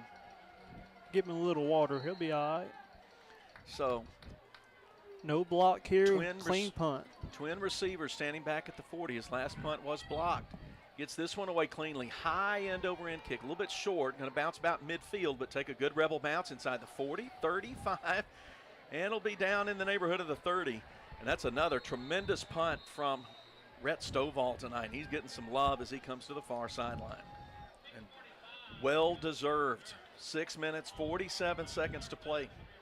Rebels 6, Raiders 3. We'll be at home next week, Jonathan. Starkville Academy coming to town. Good matchup. That's always an exciting game. They have played some close ones the last couple of years. The Rebels ran away with it last year in Starkville, but that has been the exception rather than the rule in that series. So we'll be at home, 6:15, the start of the T&K Farms Wood-Mizer pregame show, kickoff at 7. JA ball at the 30. Trailing 6-3, they'll do a little push pass to Nations. Coming around the left side, and he stumbles, slips. Little hit from Riley Myers, took him off balance. And as he came around, there was Lucas Thomas to finish him off. Legs just went out from under him. Good job. And let's do it again. So I'm going to give half a tackle to Myers and half to Thomas. Lucas Thomas has been active tonight. Called his name quite a bit. They lost a yard officially on the pass play.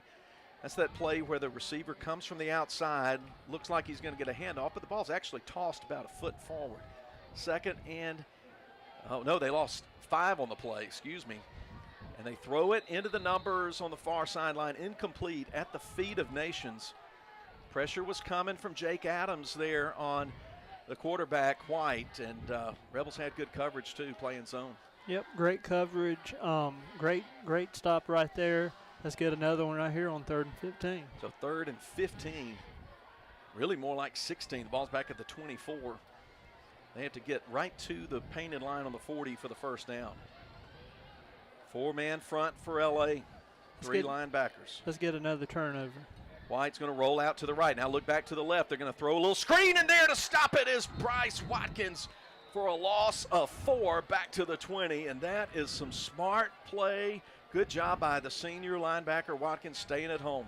Hey, Watkins, he read that play. He was right there waiting on him. Good hit, good drop. Now it's time to punt. What a series there for the Rebel defense. Now Adams will stand back along his 11-yard line to punt it away. Leake should get good field position out of this. We'll probably see after this punt the heat timeout. Punt, the snap drop that picked up, and a nice punt.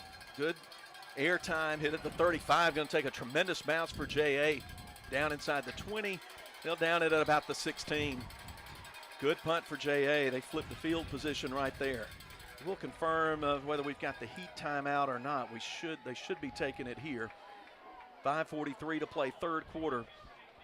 LA leads JA 6-3 off a 33-yard touchdown pass from Atkinson to Riley Myers. We'll see if if Atkinson's coming out, he is. He'll be back out at quarterback, and that's a good sign. Mm-hmm. Very good sign. Looks like the officials they're not going to take the timeout. They've wound the play clock. So here we go. Rebels start at their own 16, 17-yard line. Handoff Welch. He comes around left side, lowers the head, gets stood up before he can reach, or right as he reaches the 20. He picks up just 3 on first down, going from the 17 to the 20. So we go under 5.5 minutes to go. Third quarter presented by Gibson Cleaners. Got to get a man open right here. Atkinson's got to get his arm right. Offensive line has to stand tall, protect the man, and just let him do his job. Welch comes out for a breather, and Riley Myers will step in at running back. 2 wide outs to the left. Myers takes the handoff. His first carry of the night. He's got some room. Drags a couple of defenders up the seam to the 30, and that's a Central Mississippi Animal Clinic first down for the Rebels. Great run. Got a little hole right there. He just took it, and hey, he got the sticks, first down. He dragged Brister Robertson and Bailey Walker about 5 yards up near the 30. They stop. They say it's at the 29. First and 10, though, for the Rebels. 2 wide outs to the short side of the field to the left. Myers will take the handoff after a high snap, and this time J.A.'s on it. They stop him right at the 30. That was number 50, Darian Albert, playing all-star type football tonight for J.A. in that interior. Yep. And he is a freshman. So 2nd and 9, 4:13, clock draining, third quarter. Rebels up by 3. Moving left to right. Same formation. Handoff. And hit in the backfield is Myers. He'll lose a yard on that play, or half a yard anyway. As he got sandwiched there, hit hard. He's slow to get up. Now he's up on his feet. Welch coming back in. Myers still a little bit gimpy there. Now he's up walking, but I guess we're going to take the heat timeout now. Is that it? Or is this an injury timeout? We did have an injury timeout. There's another Rebel down. Looks a lineman who's down. It looks like a cramp there, the way he's got his leg extended. That's Jared Sims. We've got a couple down here. We're going to take we'll take a quick break and then come back with the third down play. Rebels leading by 3. Babe, you know you're not a spring chicken anymore. And what's your point? You know you'd fit in real well at QC Supply. QC Supply already has a friendly and knowledgeable staff of professionals. Plus, they carry a variety of poultry equipment, parts for new houses, retrofits too. See, you know all of that, but you still forgot the most important qualification. And that would be? You've always been a real chick magnet, and that'll make things easier on you. How does chicks flocking to me make my life easier? Because you can only go so fast with your walker. QC Supply, your one-stop shop for everything poultry, located at 2633 Highway 35 South in Forest. Chick magnet. Buy here, pay here at A&M Auto Sales. All right, we come back. 3:48 to go. 3rd and 10 for LA. They've got to get to the 39 to keep the drive going. Up 6-3. Pressure coming from the outside. Atkinson unleashes it under pressure, throws it over the head of the intended receiver, Welch, and he got hit hard back there by Brister Robertson. And again, Atkinson's kind of slow to get up, but he's up now. We'll walk back as the punt unit comes out, and you gotta respect JA for what they're doing. They're coming up with a good plan. Brought Robinson off the edge, nearly got the sack. Yep, but again, Atkinson's legs, he's just too quick for a sack. So he did get the ball off, no capitalization of the yardage, but hey, got to get a clean punt here, and defense is going to have to hold again. Another punt for Rhett Stovall. Pressure coming up the middle, but he gets it away, angles it off to the left. It's going to hit at about the 45 and head toward the far boundary and go out at the 42. So that's where JA will take over with 3:33 to play third quarter. Leake 6, Jackson Academy 3. JA got a second quarter field goal off the toe of Andrew Harrison for 37 yards with about 3 minutes to go in the first half.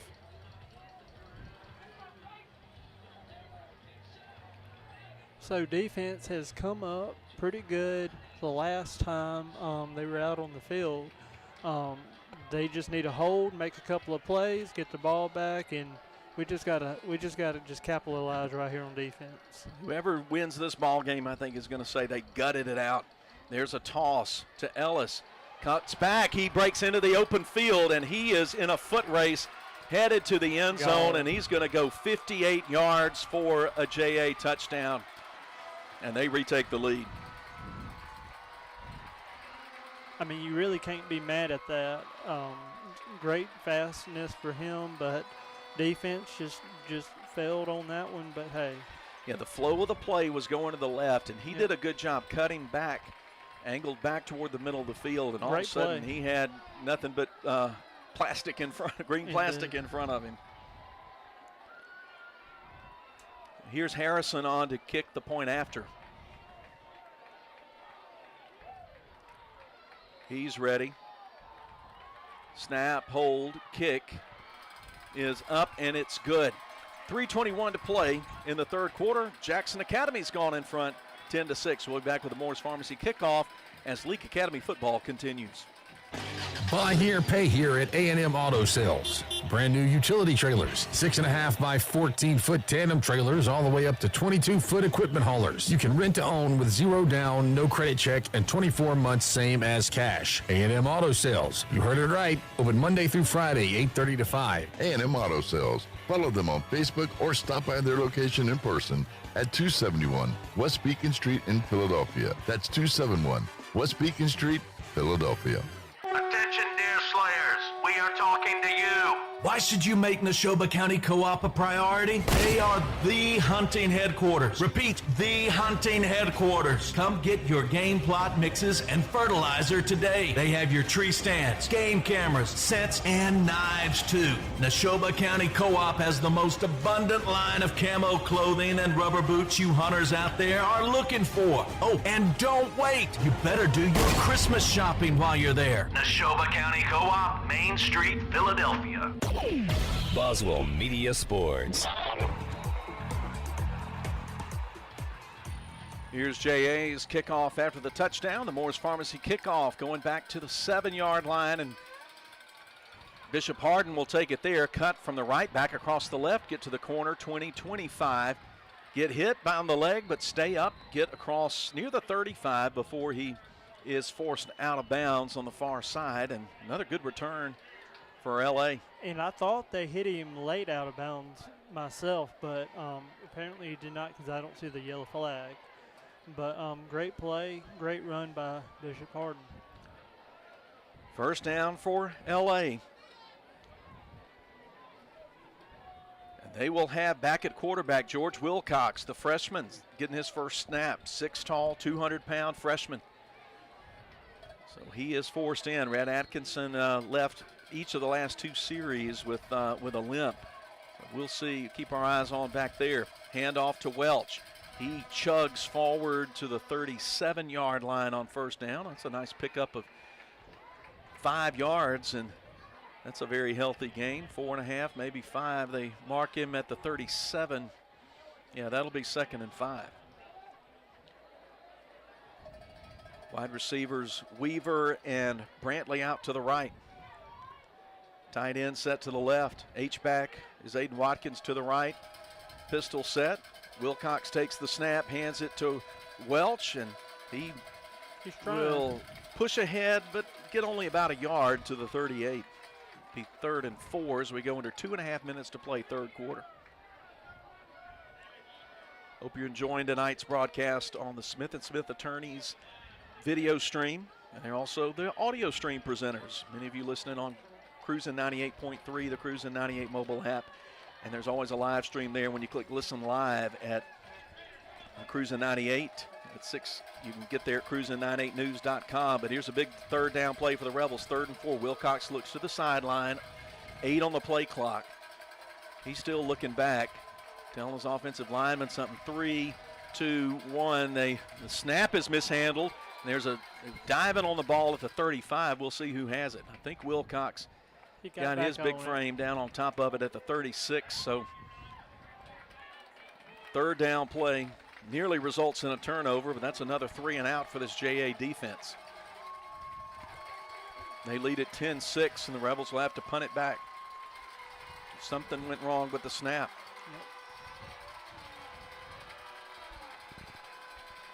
Home crowd starting to get louder here in the late stages of the third quarter. And they got a big 58-yard run from Omarion Ellis to recapture the lead. I hear a cowbell. Hey, you will hear one everywhere we go.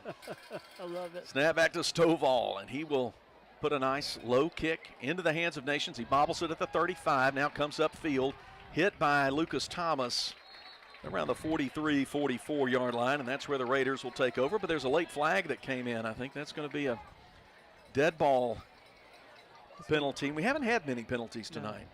No, it's been a clean game so far. Here and there you may see a penalty, but not very much. Let's see what this is. Discussion still going on at the 45-yard line. It was right about the point of the tackle. I don't know if, well, we won't speculate. We're about to get the answer. 54 seconds to go, third quarter. JA led it 3-0 at the half. The Rebels grabbed a 6-3 lead on their first possession, and then JA's most recent possession, they hit the biggest offensive play of the night. Rebels will bring Tanner Johnson into the ball game on the defensive front, together with Thomas, Sims, and Adams.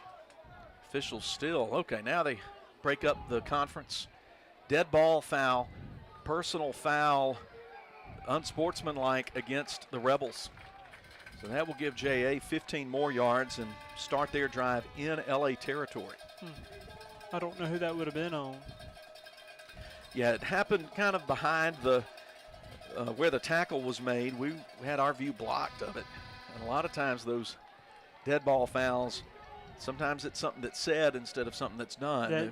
MAIS officials and MHSAA officials have made that a point of emphasis the last couple of years.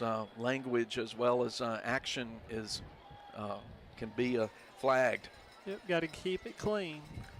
So regardless of what it was, the line of scrimmage moves now to the 41-yard line in LA territory. So this is a big possession for the LA defense. They've got a short field to defend, trying to keep this a one-score game. 54 seconds to play in the third. Pistol set.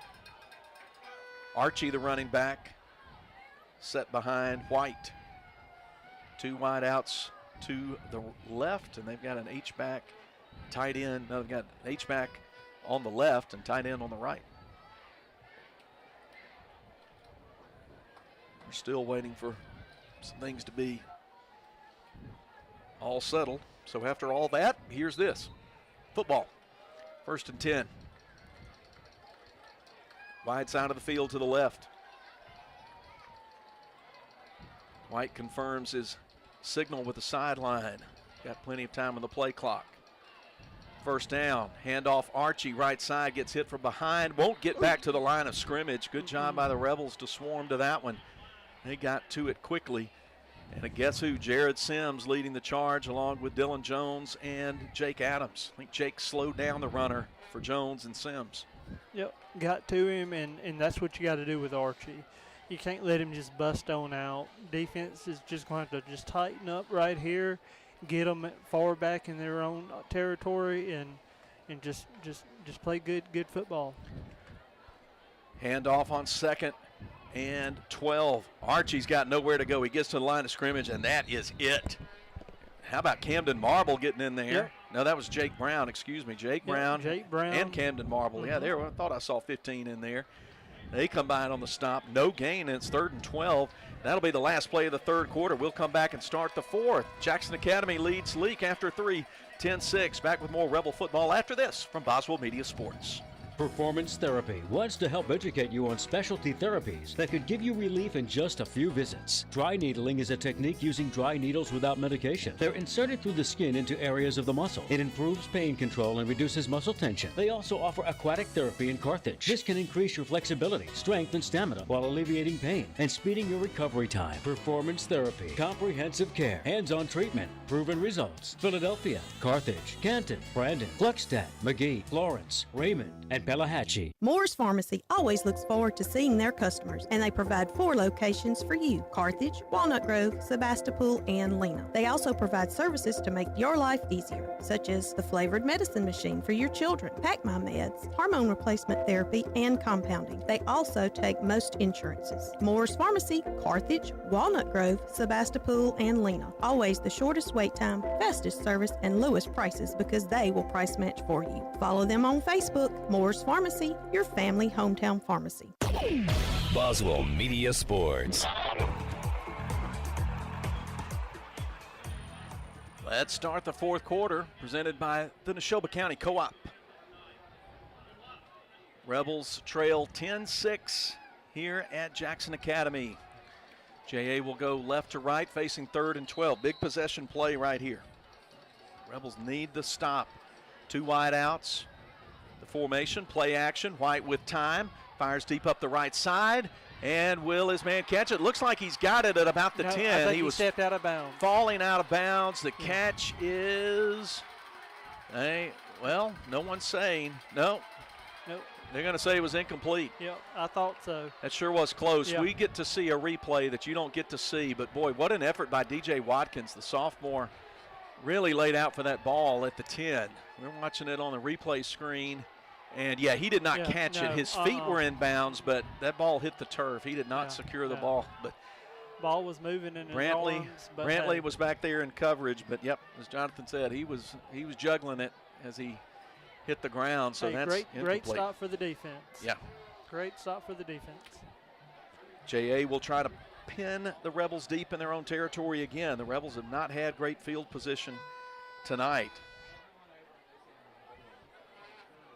If you missed the last few minutes, George Wilcox played the last series at quarterback.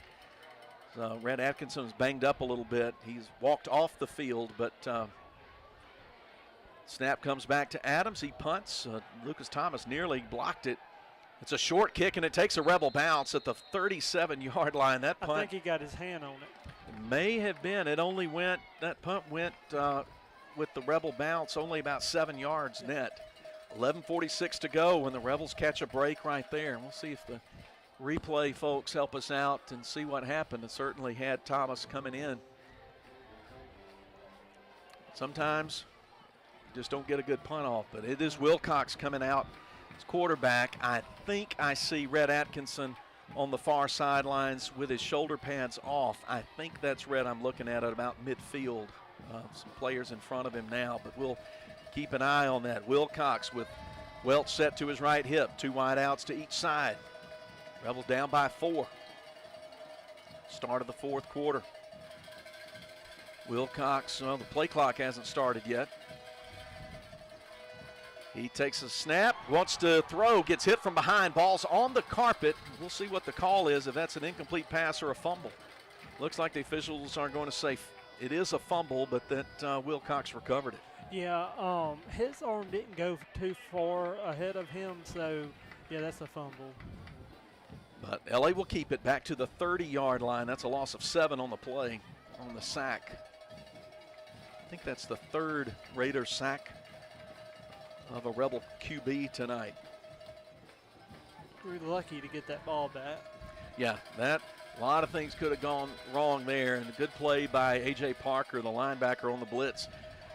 Wilcox will throw again. Fires a long one deep up the field. One-on-one. Myers trying to get to the ball. Right there. And there won't be a flag. Nope. They'll say JoJo Turner was clean on that, but he certainly looked like he had his head turned and kept Myers from turning back toward the ball. Yep. Hey, it should have been a flag. He had both hands around him. And should have been roughing the passer, too. So 10:56 to play, and the Rebels are in a hole, 3rd and 18.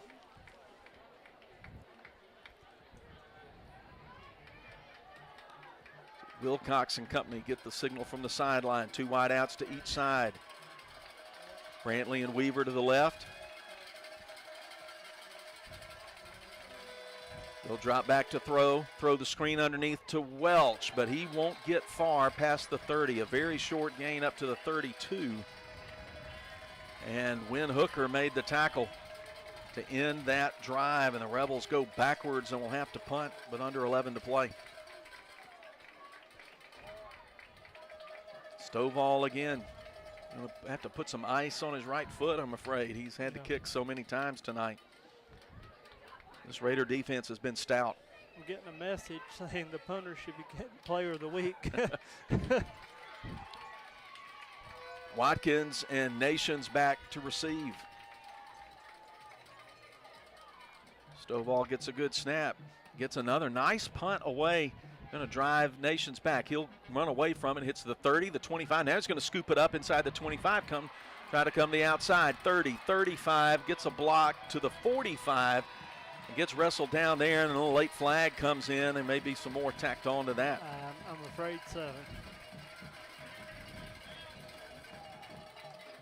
I didn't think he hit him late, though, but, hey, we can't see from this side. Yeah, that's about as far away, certainly as far away straight ahead as the play could be. So ball returned right up near midfield. It's going to be holding against JA, so that will push them back a little bit. A block in the back. Okay, block in the back, the call. I didn't see which one it was. Was it there? Okay, we're looking at the replay. The flag came in right at the point of the tackle, though. So officials walking back to the 38. That helps a little bit. Clayton White will lead his offense back on the field. JA leads Leake 10-6 here in this fourth quarter, presented by the Neshoba County Co-op. I think that's the fourth flag of the game. 3 wide outs in the formation, and bring one in motion behind the formation. Hand it to Ellis, and he's hit right away, dropped right after a gain of maybe half a yard. Looked like Bryce Watkins wrapping him up. 2nd and 9 for JA. Remember, next week the Rebels return to Thagard Field and take on Starkville Academy, and of course we'll be there with video, and we'll have it for you. 6:15, the start of the T&K Farms Wood-Mizer pregame show. 2nd and 9 from the left hash. Hand off, Ellis trying to follow some blockers, but the Rebels are there again, and guess who it is again? Bryce Watkins knifing in there and getting him around the thighs and just dragging him down for no gain. Great defensive front right there. Great stop. Hey, 3rd down. Let's get a punt right here. 3rd and about 8+. Yep. They need to get to the 48 in their own territory for 1st down. They'll bring in Antisi, the wide receiver they targeted a lot in the first half. I don't think they've thrown it to him here in the second. We'll wait the snap. White to throw, looking for Antisi, has it. Nope. Well, the play blown dead. Yep. False start. So let's march JA back 5 yards for a false start penalty. Now, I have noticed this tonight. Every time an offense gets a penalty, it just slows them down tremendously. It just yeah, like, it's happened both ways. Yeah, sucks the life out of them. So that is a very positive note for Leake Academy. Defense is feeding off of that, and they're getting stronger as a play goes. All right, we got 3rd down, ball back at the 34. So 3rd and 14. The scoreboard says 2nd and 10. Believe us. Yep, it's 3rd down. The 34. White will take the snap, look to throw. Rolling out for the pocket to the right, trying to find an open man. Pressure coming, and he's outside the tackle box as Tanner Johnson was getting to him. But he slipped, he stayed up on his feet and then threw it away, so it'll bring up 4th down. And the LA defense again, standing tall. Yep, standing tall, getting across the line. Hey, he didn't make the pass. They got a punt. Let's feed off of that and let's get in the end zone. Got 8 minutes to do it. Both punters have been busy tonight. Will Adams called his name a lot. He stands at his own 22. 2 Rebels back, Brown and Brantley. And there's a whistle that comes in. It's going to be a legal procedure against JA. False start. Back them up.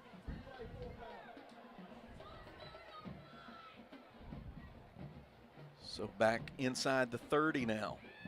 They go, and LA could get some good field position out of this. Maybe they do it again, huh? They would take it any way we get it, and then offense struggled the last couple of possessions. We need help. There's a low snap, but he fields it nicely and gets a beauty of a punt away. Rebels are just going to get out of the way. It will drift out of bounds on the far side near the 40, and that's where the officials will mark it. The Rebels will take over, looks like, at their own 40 with 7:56 to play. Raiders 10, Rebels 6. Everything within reach, but freshman quarterback George Wilcox at the controls for Leake. He took over late in the third quarter. He's done a pretty good job. I mean, handling the ball, coming in at short notice. Let's see. Officials had called timeout for something. Looks like they're going to call the Heat timeout right here. So we'll take that with them. We'll be back with it under 8 to play, and the Rebels down by 4. The poultry people at Ozark Ag and Carthage are your poultry house headquarters when it comes to your building and equipment. Whether you're retrofitting an existing farm or maybe you're building one from scratch, no pun intended, Ozark Ag has the parts and equipment you'll need to rule the roost. Plus, they also carry a large assortment of hardware materials for contractors in the area. So, visit Ozark Ag today. You'll find them located at 610 Highway 16 West, right there where Farmer Joiner's Building Supply used to be. Ozark Ag and Carthage. They're the poultry people here in central Mississippi. T&K Farms Wood-Mizer is Mississippi's Wood-Mizer sawmill equipment dealership. T&K Farms Wood-Mizer sells the complete Wood-Mizer equipment line from small personal sawmills to the industrial equipment lineup. T&K Farms stocks parts and has experienced factory-trained service technicians with both in-shop and mobile service available. See T&K Farms Wood-Mizer to start your sawmill business today. Credit cards are accepted for all services. Like them on Facebook. T&K Farms Wood-Mizer, just off Highway 25 at 1128 Liberty Road, Louisville, 662-803-4332. Boswell Media Sports. 1st and 10, LA. Handoff on first down from the 38. Welch breaks into the 50, cuts to the outside 45, makes another man miss, comes to the near side 35, 30, and he's pushed out of bounds into the kicking net along the 26-yard line. And Jonathan, there's a big play that the Rebels needed. What a hole. I mean, what a hole. He just went around, saw a little traffic on the right side and said, hey, let me try the left side. He went on down. Hey, big old first down. Big Central Mississippi Animal Clinic first down, and Welch will come out of the game. He needs a breather. Riley Myers comes in at running back. Rebels set up at the Raider 26 on the left hash. 7:45 left. 2 to the left, 1 to the right. H-back on the left. Ball's mishandled, and Wilcox wisely just hops on it. He tried to scoop it up and try to make something out of it, but coming in hard and fast was Halford, and Wilcox, freshman, made the smart play. Just hop on it, live to play another down. Loss of 4 on the play. It could have been a lot worse than what it was, but hey, loss of 4, we can easily get that back. And Coach Pickens coming outside the numbers toward the hash to talk to the officials about something. He and Josh Ray are beside themselves about something. Now the referee is coming to the near side to talk to Raider coach Aubrey Blackwell. So the Rebel coaches had some kind of complaint about something, and I'm just got to be honest, I can't quite figure out what it is. We don't have windows that open in here, so we've got no clue beyond what we see. We've got a crowd mic in the camera that's above us, but that's about it. And the referee is having a conversation with the JA head coach, and now that's all over. So 2nd and 14. Just let the boys play. Just let the boys play. Coach Pickens still looks unhappy, judging by body language. 3 wideouts in the formation. Snap taken, handed off to Myers, and he'll get tripped up coming across the 30 and stumble forward to the 28. And that will get some of the lost yardage back, but not all of it, and leave the Rebels with 3rd and 12. So 3rd and long from the 28. Crowd, some of them getting on their feet, making a little more noise, urging on their defense. 6:50, the clock draining. 2 wideouts left, 1 right. H-back on the right. Bringing pressure from the outside. Wilcox under pressure, throws. It just wobbles up there, and it's intercepted at the 20. Coming the other way, that's Wynn Hooker to midfield, and he's tripped up as Riley Myers reaches out and grabs him, and the flag comes in right at that point. Pressure was coming on Wilcox, and he just fluttered one. Yes, he sure did. I mean, I thought our guy had it, but he just underthrew it. J.A. made a spectacular play, and let's see what this flag is. Excuse me, that was Bailey Walker. That was 9, not 8, who made the interception and returned it into Rebel territory. The officials coming forward to indicate what the penalty was, a tripping call on Myers. We're going to watch the replay. Looked like Myers just kind of reached out and, well, tried to trip him, which, oh, yeah, he slid into him. That's what it was. Yeah, that is a violation. Yeah, okay, you can't do that. So tack on 15. Used to, but you can't I now. thought he dove and reached down and grabbed him, but he went feet first, and that is a violation. Ball moved down to the 32. 6.5 to play. Handoff Archie. The hole closes, clogged up by Jared Sims. And they're pushing them back for the Rebels for a loss of 1.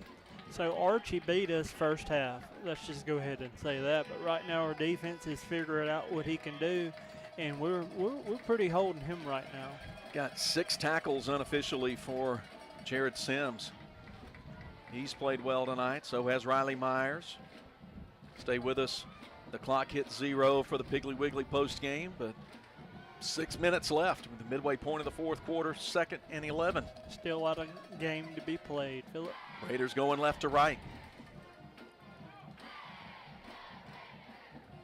White takes a chest high snap. Quick throw left side complete to Nations. He's hit, squirts free, stays on his feet after a second. Rebel can't get him down. And finally, Bryce Watkins grabs him from on the jersey, the back side, and just corrals him out of bounds. But he picks up the first down, the 22.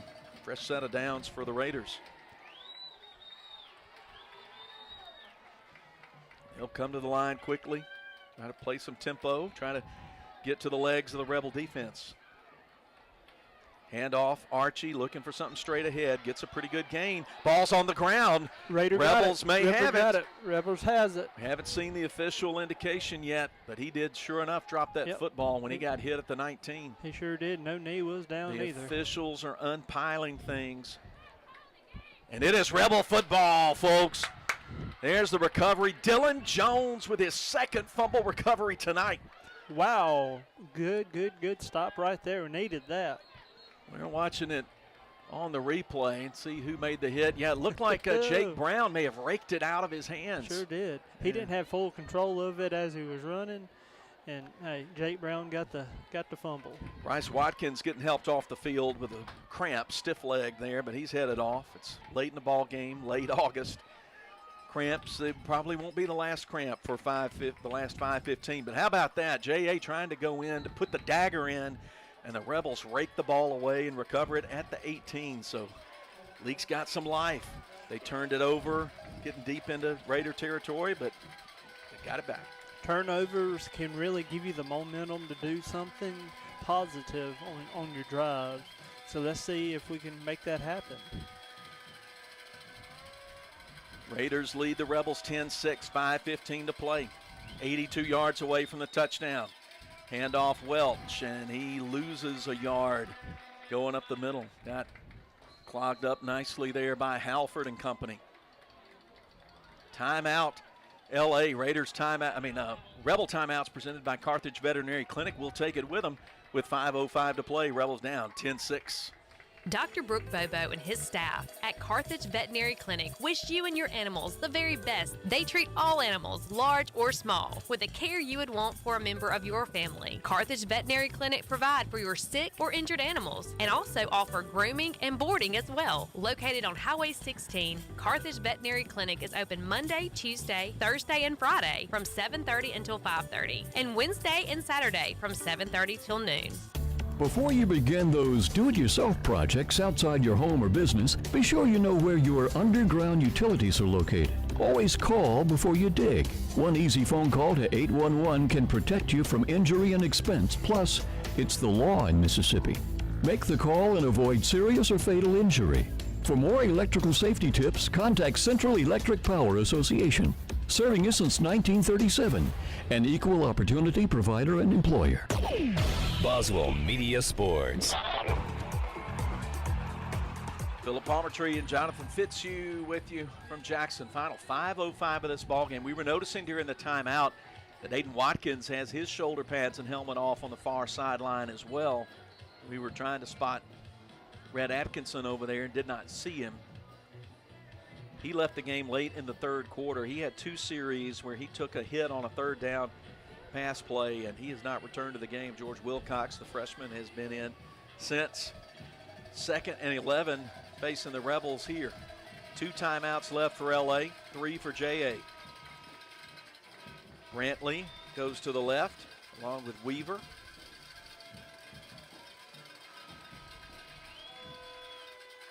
They'll put tight end and H-back over on the right. Welch, the running back, next to Wilcox on 2nd and 11. Wilcox steps back to throw, sets his feet, pressure coming, throws over the middle, and going up to get it is Riley Myers at the 30, and that's Central Mississippi Animal Clinic.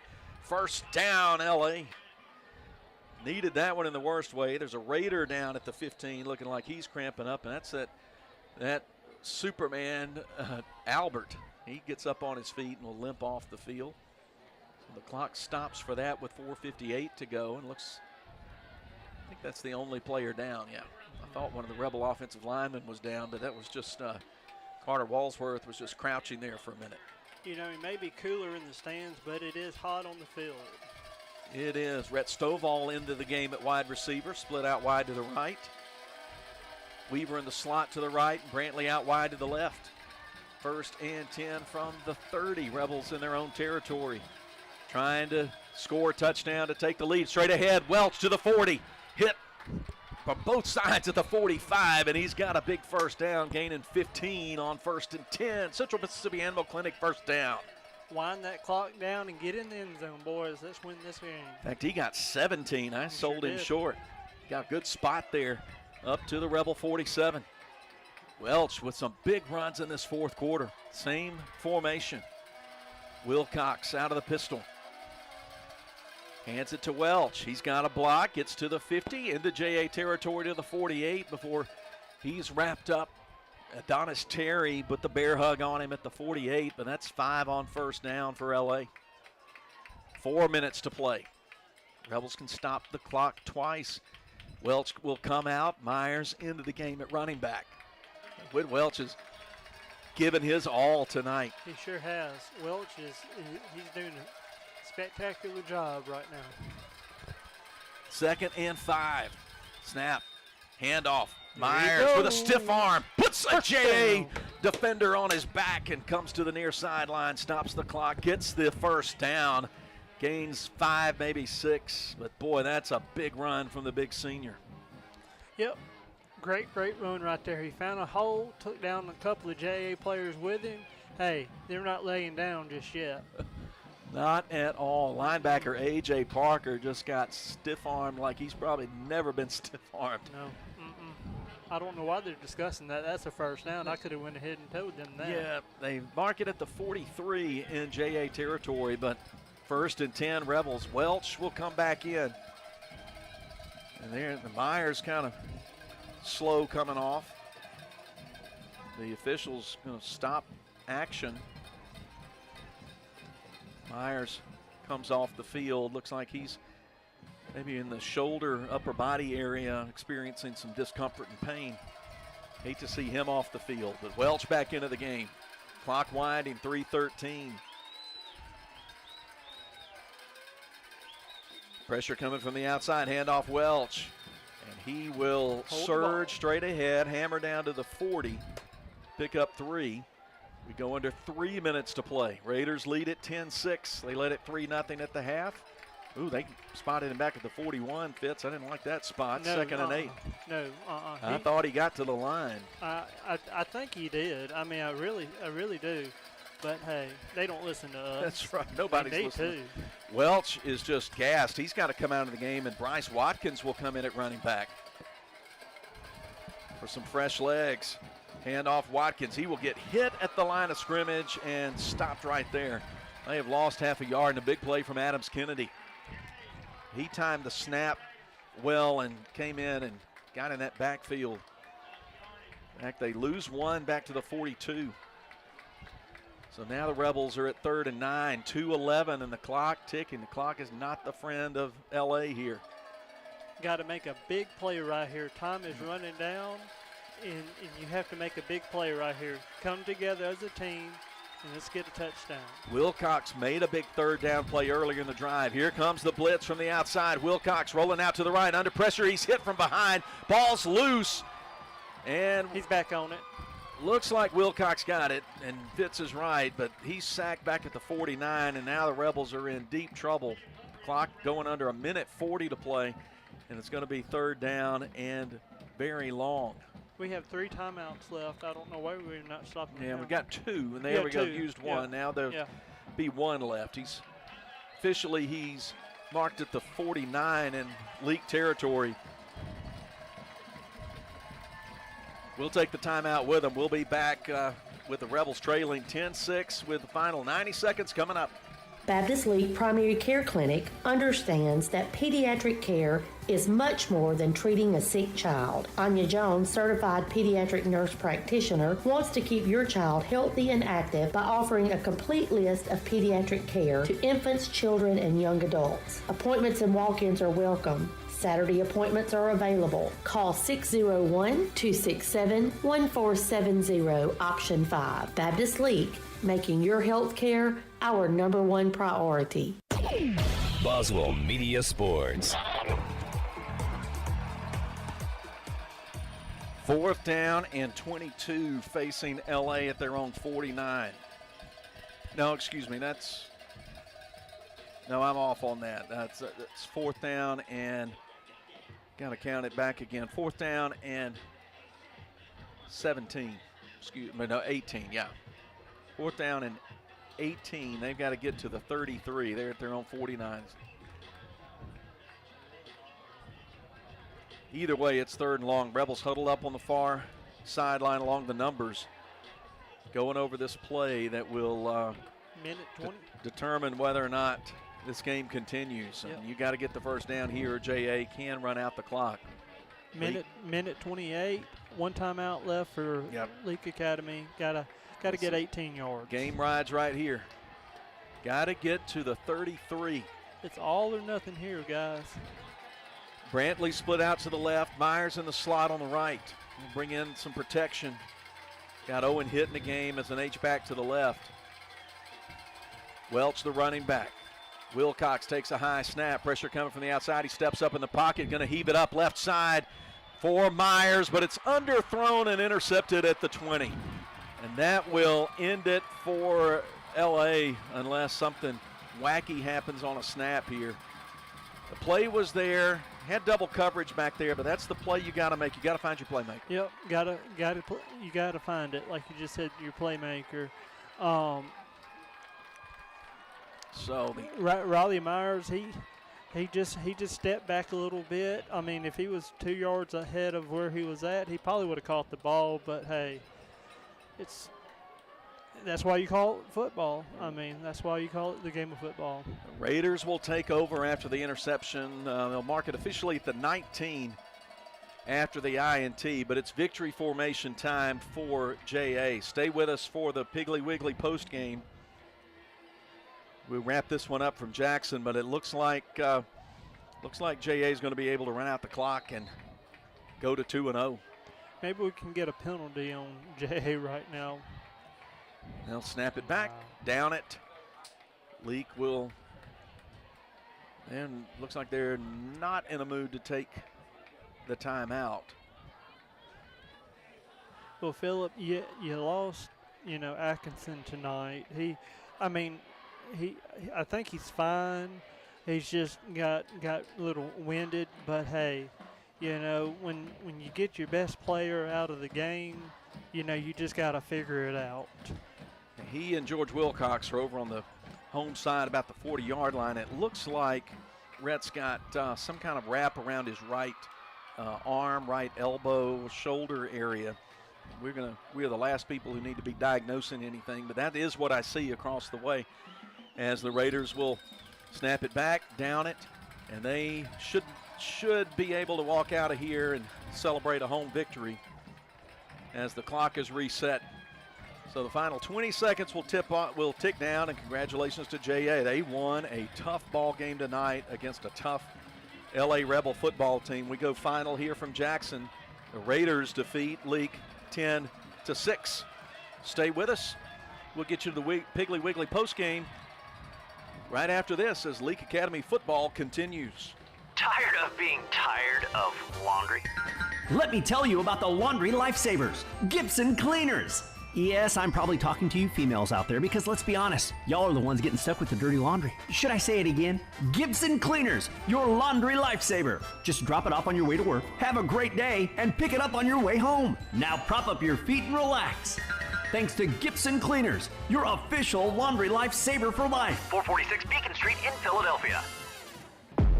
Did you know most people overpay by up to 50% for individual health insurance? David Barham Insurance will save you that. Plus, David has the best rates on the market for Medicare supplements. The solution is not on the internet or far away. It's right here in Carthage. David Barham, a local insurance agent you can trust. Make sure you have the best coverage and price. Call David Barham, 601-941-1280 on the north side of the square in Carthage. Dr. Craig Martin, family and staff are proud supporters of Leake Academy football. Good luck in this season. Today, I will do what others won't, so tomorrow I can accomplish what others can't. Dr. Martin and his professional staff look forward to serving you in general dentistry. Dr. Craig Martin, General Dentistry and Facial Aesthetics, 1001 East Main Street, Philadelphia. Southern Soul is the place where you slide your feet under the table and feel right at home. That's because their Southern home-style cooking really is just like being at Grandma's. Tuesday through Sunday, the fine folks at Southern Soul will serve you your choice of a delicious plate lunch in a nice family atmosphere. For the salad lovers, they have a fresh salad bar with all the fixins. It's Southerner Soul, just like Grandma used to make it. Highway 16, Carthage. Smith & Smith is the longest-standing law firm in Leake County. They're proud to support Leake Academy and all area football teams this year. Winning means you're willing to go longer, work harder, and give more than anyone else. Smith & Smith Law Firm has worked hard for years, and it's paid off. So will your work, young men. Smith & Smith is here to help you survive criminal and family law. Smith & Smith, 207 Water Street, Carthage, or atjesmith.law, jesmith.law, or call 601-267-5611.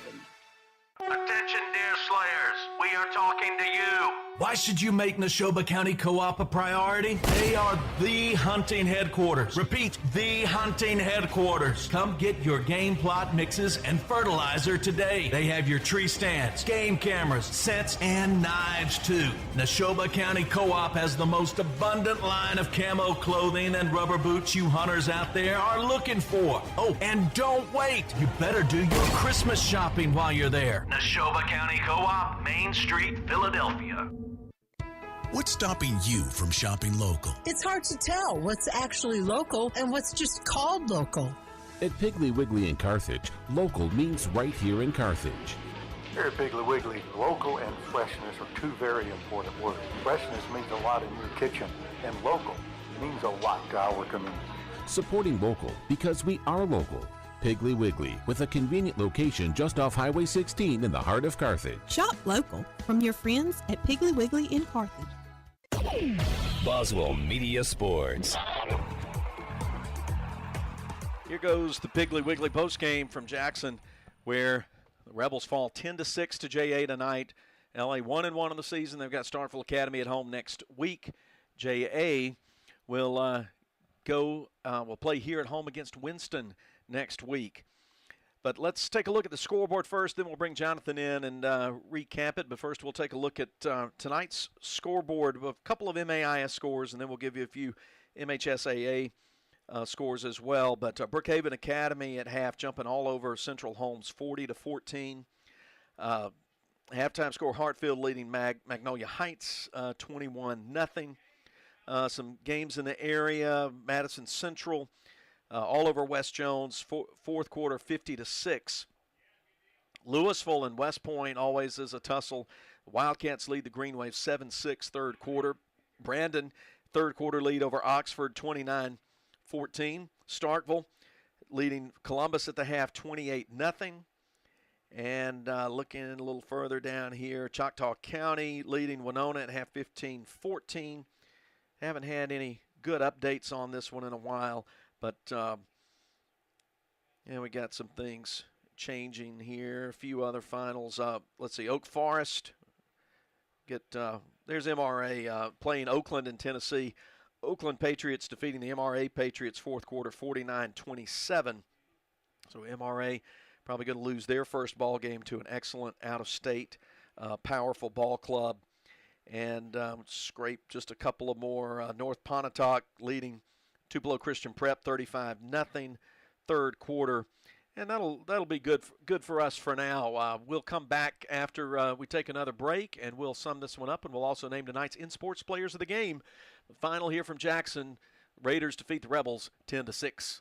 Performance Therapy wants to help educate you on specialty therapies that could give you relief in just a few visits. Dry needling is a technique using dry needles without medication. They're inserted through the skin into areas of the muscle. It improves pain control and reduces muscle tension. They also offer aquatic therapy in Carthage. This can increase your flexibility, strength, and stamina while alleviating pain and speeding your recovery time. Performance Therapy. Comprehensive care. Hands-on treatment. Proven results. Philadelphia, Carthage, Canton, Brandon, Gluckstadt, McGee, Florence, Raymond, and Pelahatchie. The poultry people at Ozark Ag and Carthage are your poultry house headquarters when it comes to your building and equipment. Whether you're retrofitting an existing farm or maybe you're building one from scratch, no pun intended, Ozark Ag has the parts and equipment you'll need to rule the roost. Plus, they also carry a large assortment of hardware materials for contractors in the area. So, visit Ozark Ag today. You'll find them located at 610 Highway 16 West, right there where Farmer Joiner's Building Supply used to be. Ozark Ag and Carthage. They're the poultry people here in central Mississippi.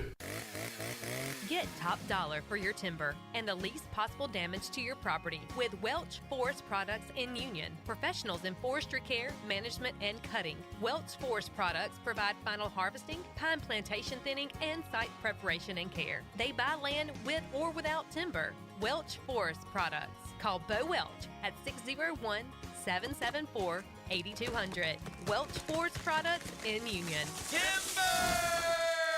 Moore's Pharmacy always looks forward to seeing their customers, and they provide 4 locations for you: Carthage, Walnut Grove, Sebastopol, and Lena. They also provide services to make your life easier, such as the flavored medicine machine for your children, Pack My Meds, hormone replacement therapy, and compounding. They also take most insurances. Moore's Pharmacy, Carthage, Walnut Grove, Sebastopol, and Lena. Always the shortest wait time, fastest service, and lowest prices because they will price match for you. Follow them on Facebook. Moore's Pharmacy, your family hometown pharmacy.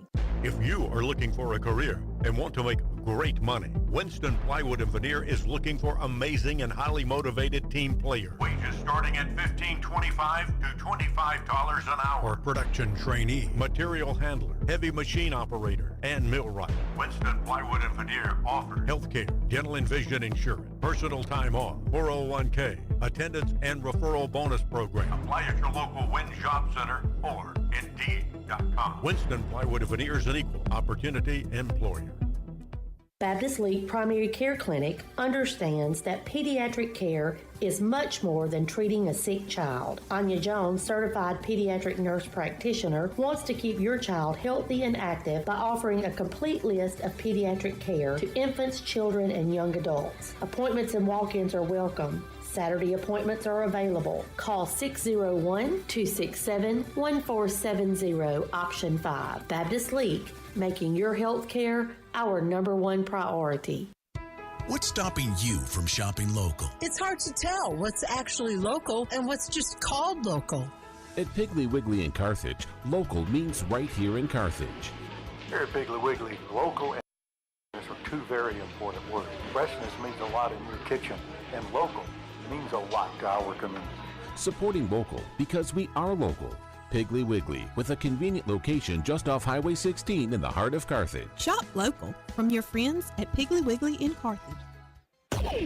Boswell Media Sports. Final segment of tonight's Piggly Wiggly postgame from Jackson. The Rebels drop one here to Jackson Academy, 10-6. And we'll bring in Jonathan Fitzhugh again. And we certainly saw a defensive struggle, 3-0 at the half. The Rebels led it in the third quarter at about a minute and a half deep into the third quarter. Riley Myers caught a 33-yard pass from Red Atkinson on a beautiful catch at the goal line. The Rebels missed the extra point, took a 6-3 lead with 10.5 to go third quarter. But J.A. ripped off a big 58-yard run from Omarion Ellis in the latter part of the third quarter, and that proved to be the final score of the game. Neither team put any points on the board in the fourth quarter, and the Raiders win it 10-6. That's a performance therapy reset. Jonathan, some of your thoughts about tonight's game? Great defensive ball game by both JA and Leake Academy. It just kind of it's not good to have your star quarterback just come out of the game. We pray that he's okay. But the team, tried to make the big plays at the end, and JA just overcame it, and they got the victory. Well done to them. But, hey, great job by Leake Academy. They stayed on the field. They made the big plays. They got the turnovers. Yeah. They got the interceptions. They got the fumbles. Sure. I mean, you made the big plays. You hold your opponent to 10 points. You feel like most nights you're going to win. But JA, as you said, played very well defensively. And Rebels struggled moving the ball, as you would expect when you start in ninth grader at quarterback in a big ball game against a 6A ball club. And certainly George Wilcox played hard, played well, but that pass rush was hard for Rhett to deal with, and he's a fourth-year starter. And, on that last drive, you could see the Raiders just start to bring the pressure. They were just going to rush that quarterback and force a bad throw, here, force a sack, and they got some of those plays, and hats off to them. And, again, the field, it's a different type of turf you're playing on. You don't have the get-up-and-go type like you do at home. So, you got to think about that as well. But you got to play everywhere. That's right. So let's name tonight's In Sports Players of the Game, and we talked about it during the break. Certainly saw a good performance tonight from Rhett Stovall stepping in as punter, and he was magnificent at times. Really getting some good bounces on this turf and effectively pushing the field position in Leake's favor. Good job by Rhett Stovall. We're going to go with two other players for tonight's ball game. Riley Myers, one of them, and Riley caught the touchdown pass tonight, had an interception on the opening drive of the game, played great on both sides of the ball. Like the rest of the Rebels, left everything out on the turf out here. And but congratulations to Riley. He was almost one of our picks last week, so he got a little carryover into this week. But certainly a great performance here against JA tonight. And then the other, we're going to go with linebacker Dylan Jones. Dylan recovered 2 fumbles tonight, and that was big as the Rebels turned back some drives to where it looks like JA was going to score and either in the first quarter get the early lead or late put the game away. Yep. And Jones, he was a key part in this game on the defense. He played his role very well. He got the fumbles. He kept them out of the end zone. 10-6, it's a loss, but, hey, your defense played the game, and your defense played great. So I had Dylan with 4 tackles tonight and the 2 fumble recoveries. So congratulations, Dylan Jones and Riley Myers, tonight's In Sports Players of the Game. Well, that'll put a wrap on things for us in the Piggly Wiggly postgame. We appreciate Billy Steen doing the great work in the studio chair. Again, our thanks to Brian Eubank and everybody here at JA, so hospitable, and they helped us with some tech needs that we had and a couple of unusual things that we were facing, and they helped us get on the air. So they're good folks down here on Ridgewood Road. And I got one thing. I've been getting text all through the game, and I agree with this one. The video was spectacular today. He did a wonderful job, and hats off to him. So Raider Network really helping us out, and we appreciate that. Appreciate Grace Maxey coming on with us at halftime. Billy Steen, our studio producer, our pregame producer, BMO, Brian Montgomery, award-winning Mississippi Radio Personality of the Year. Our producer, Breck Riley, who is a multiple-year award winner with Mississippi Association of Broadcasters, doing great work. We appreciate Ashley, Lisa, Laura, Melissa, Steve, and everybody at Boswell Media Sports. And I appreciate you, Jonathan Fitzhugh. Let's do it again next week and see what the Rebels can do against Starkville. Hey, let's go in, get the week done, and come out fighting and get a W. All right, well, that'll do it for us here. For all of them, I'm Philip Palmertree, thanking our sponsors and thanking you for listening. None of this matters if you don't listen. Hope you'll listen next week and join us for another edition of Leake Academy Football here from Boswell Media Sports. And until we meet again next week at 6:15 when we go on air with the T&K Farms Woodmiser pregame show, sign off for now. Wishing you grace and peace, and go Rebels. Good night.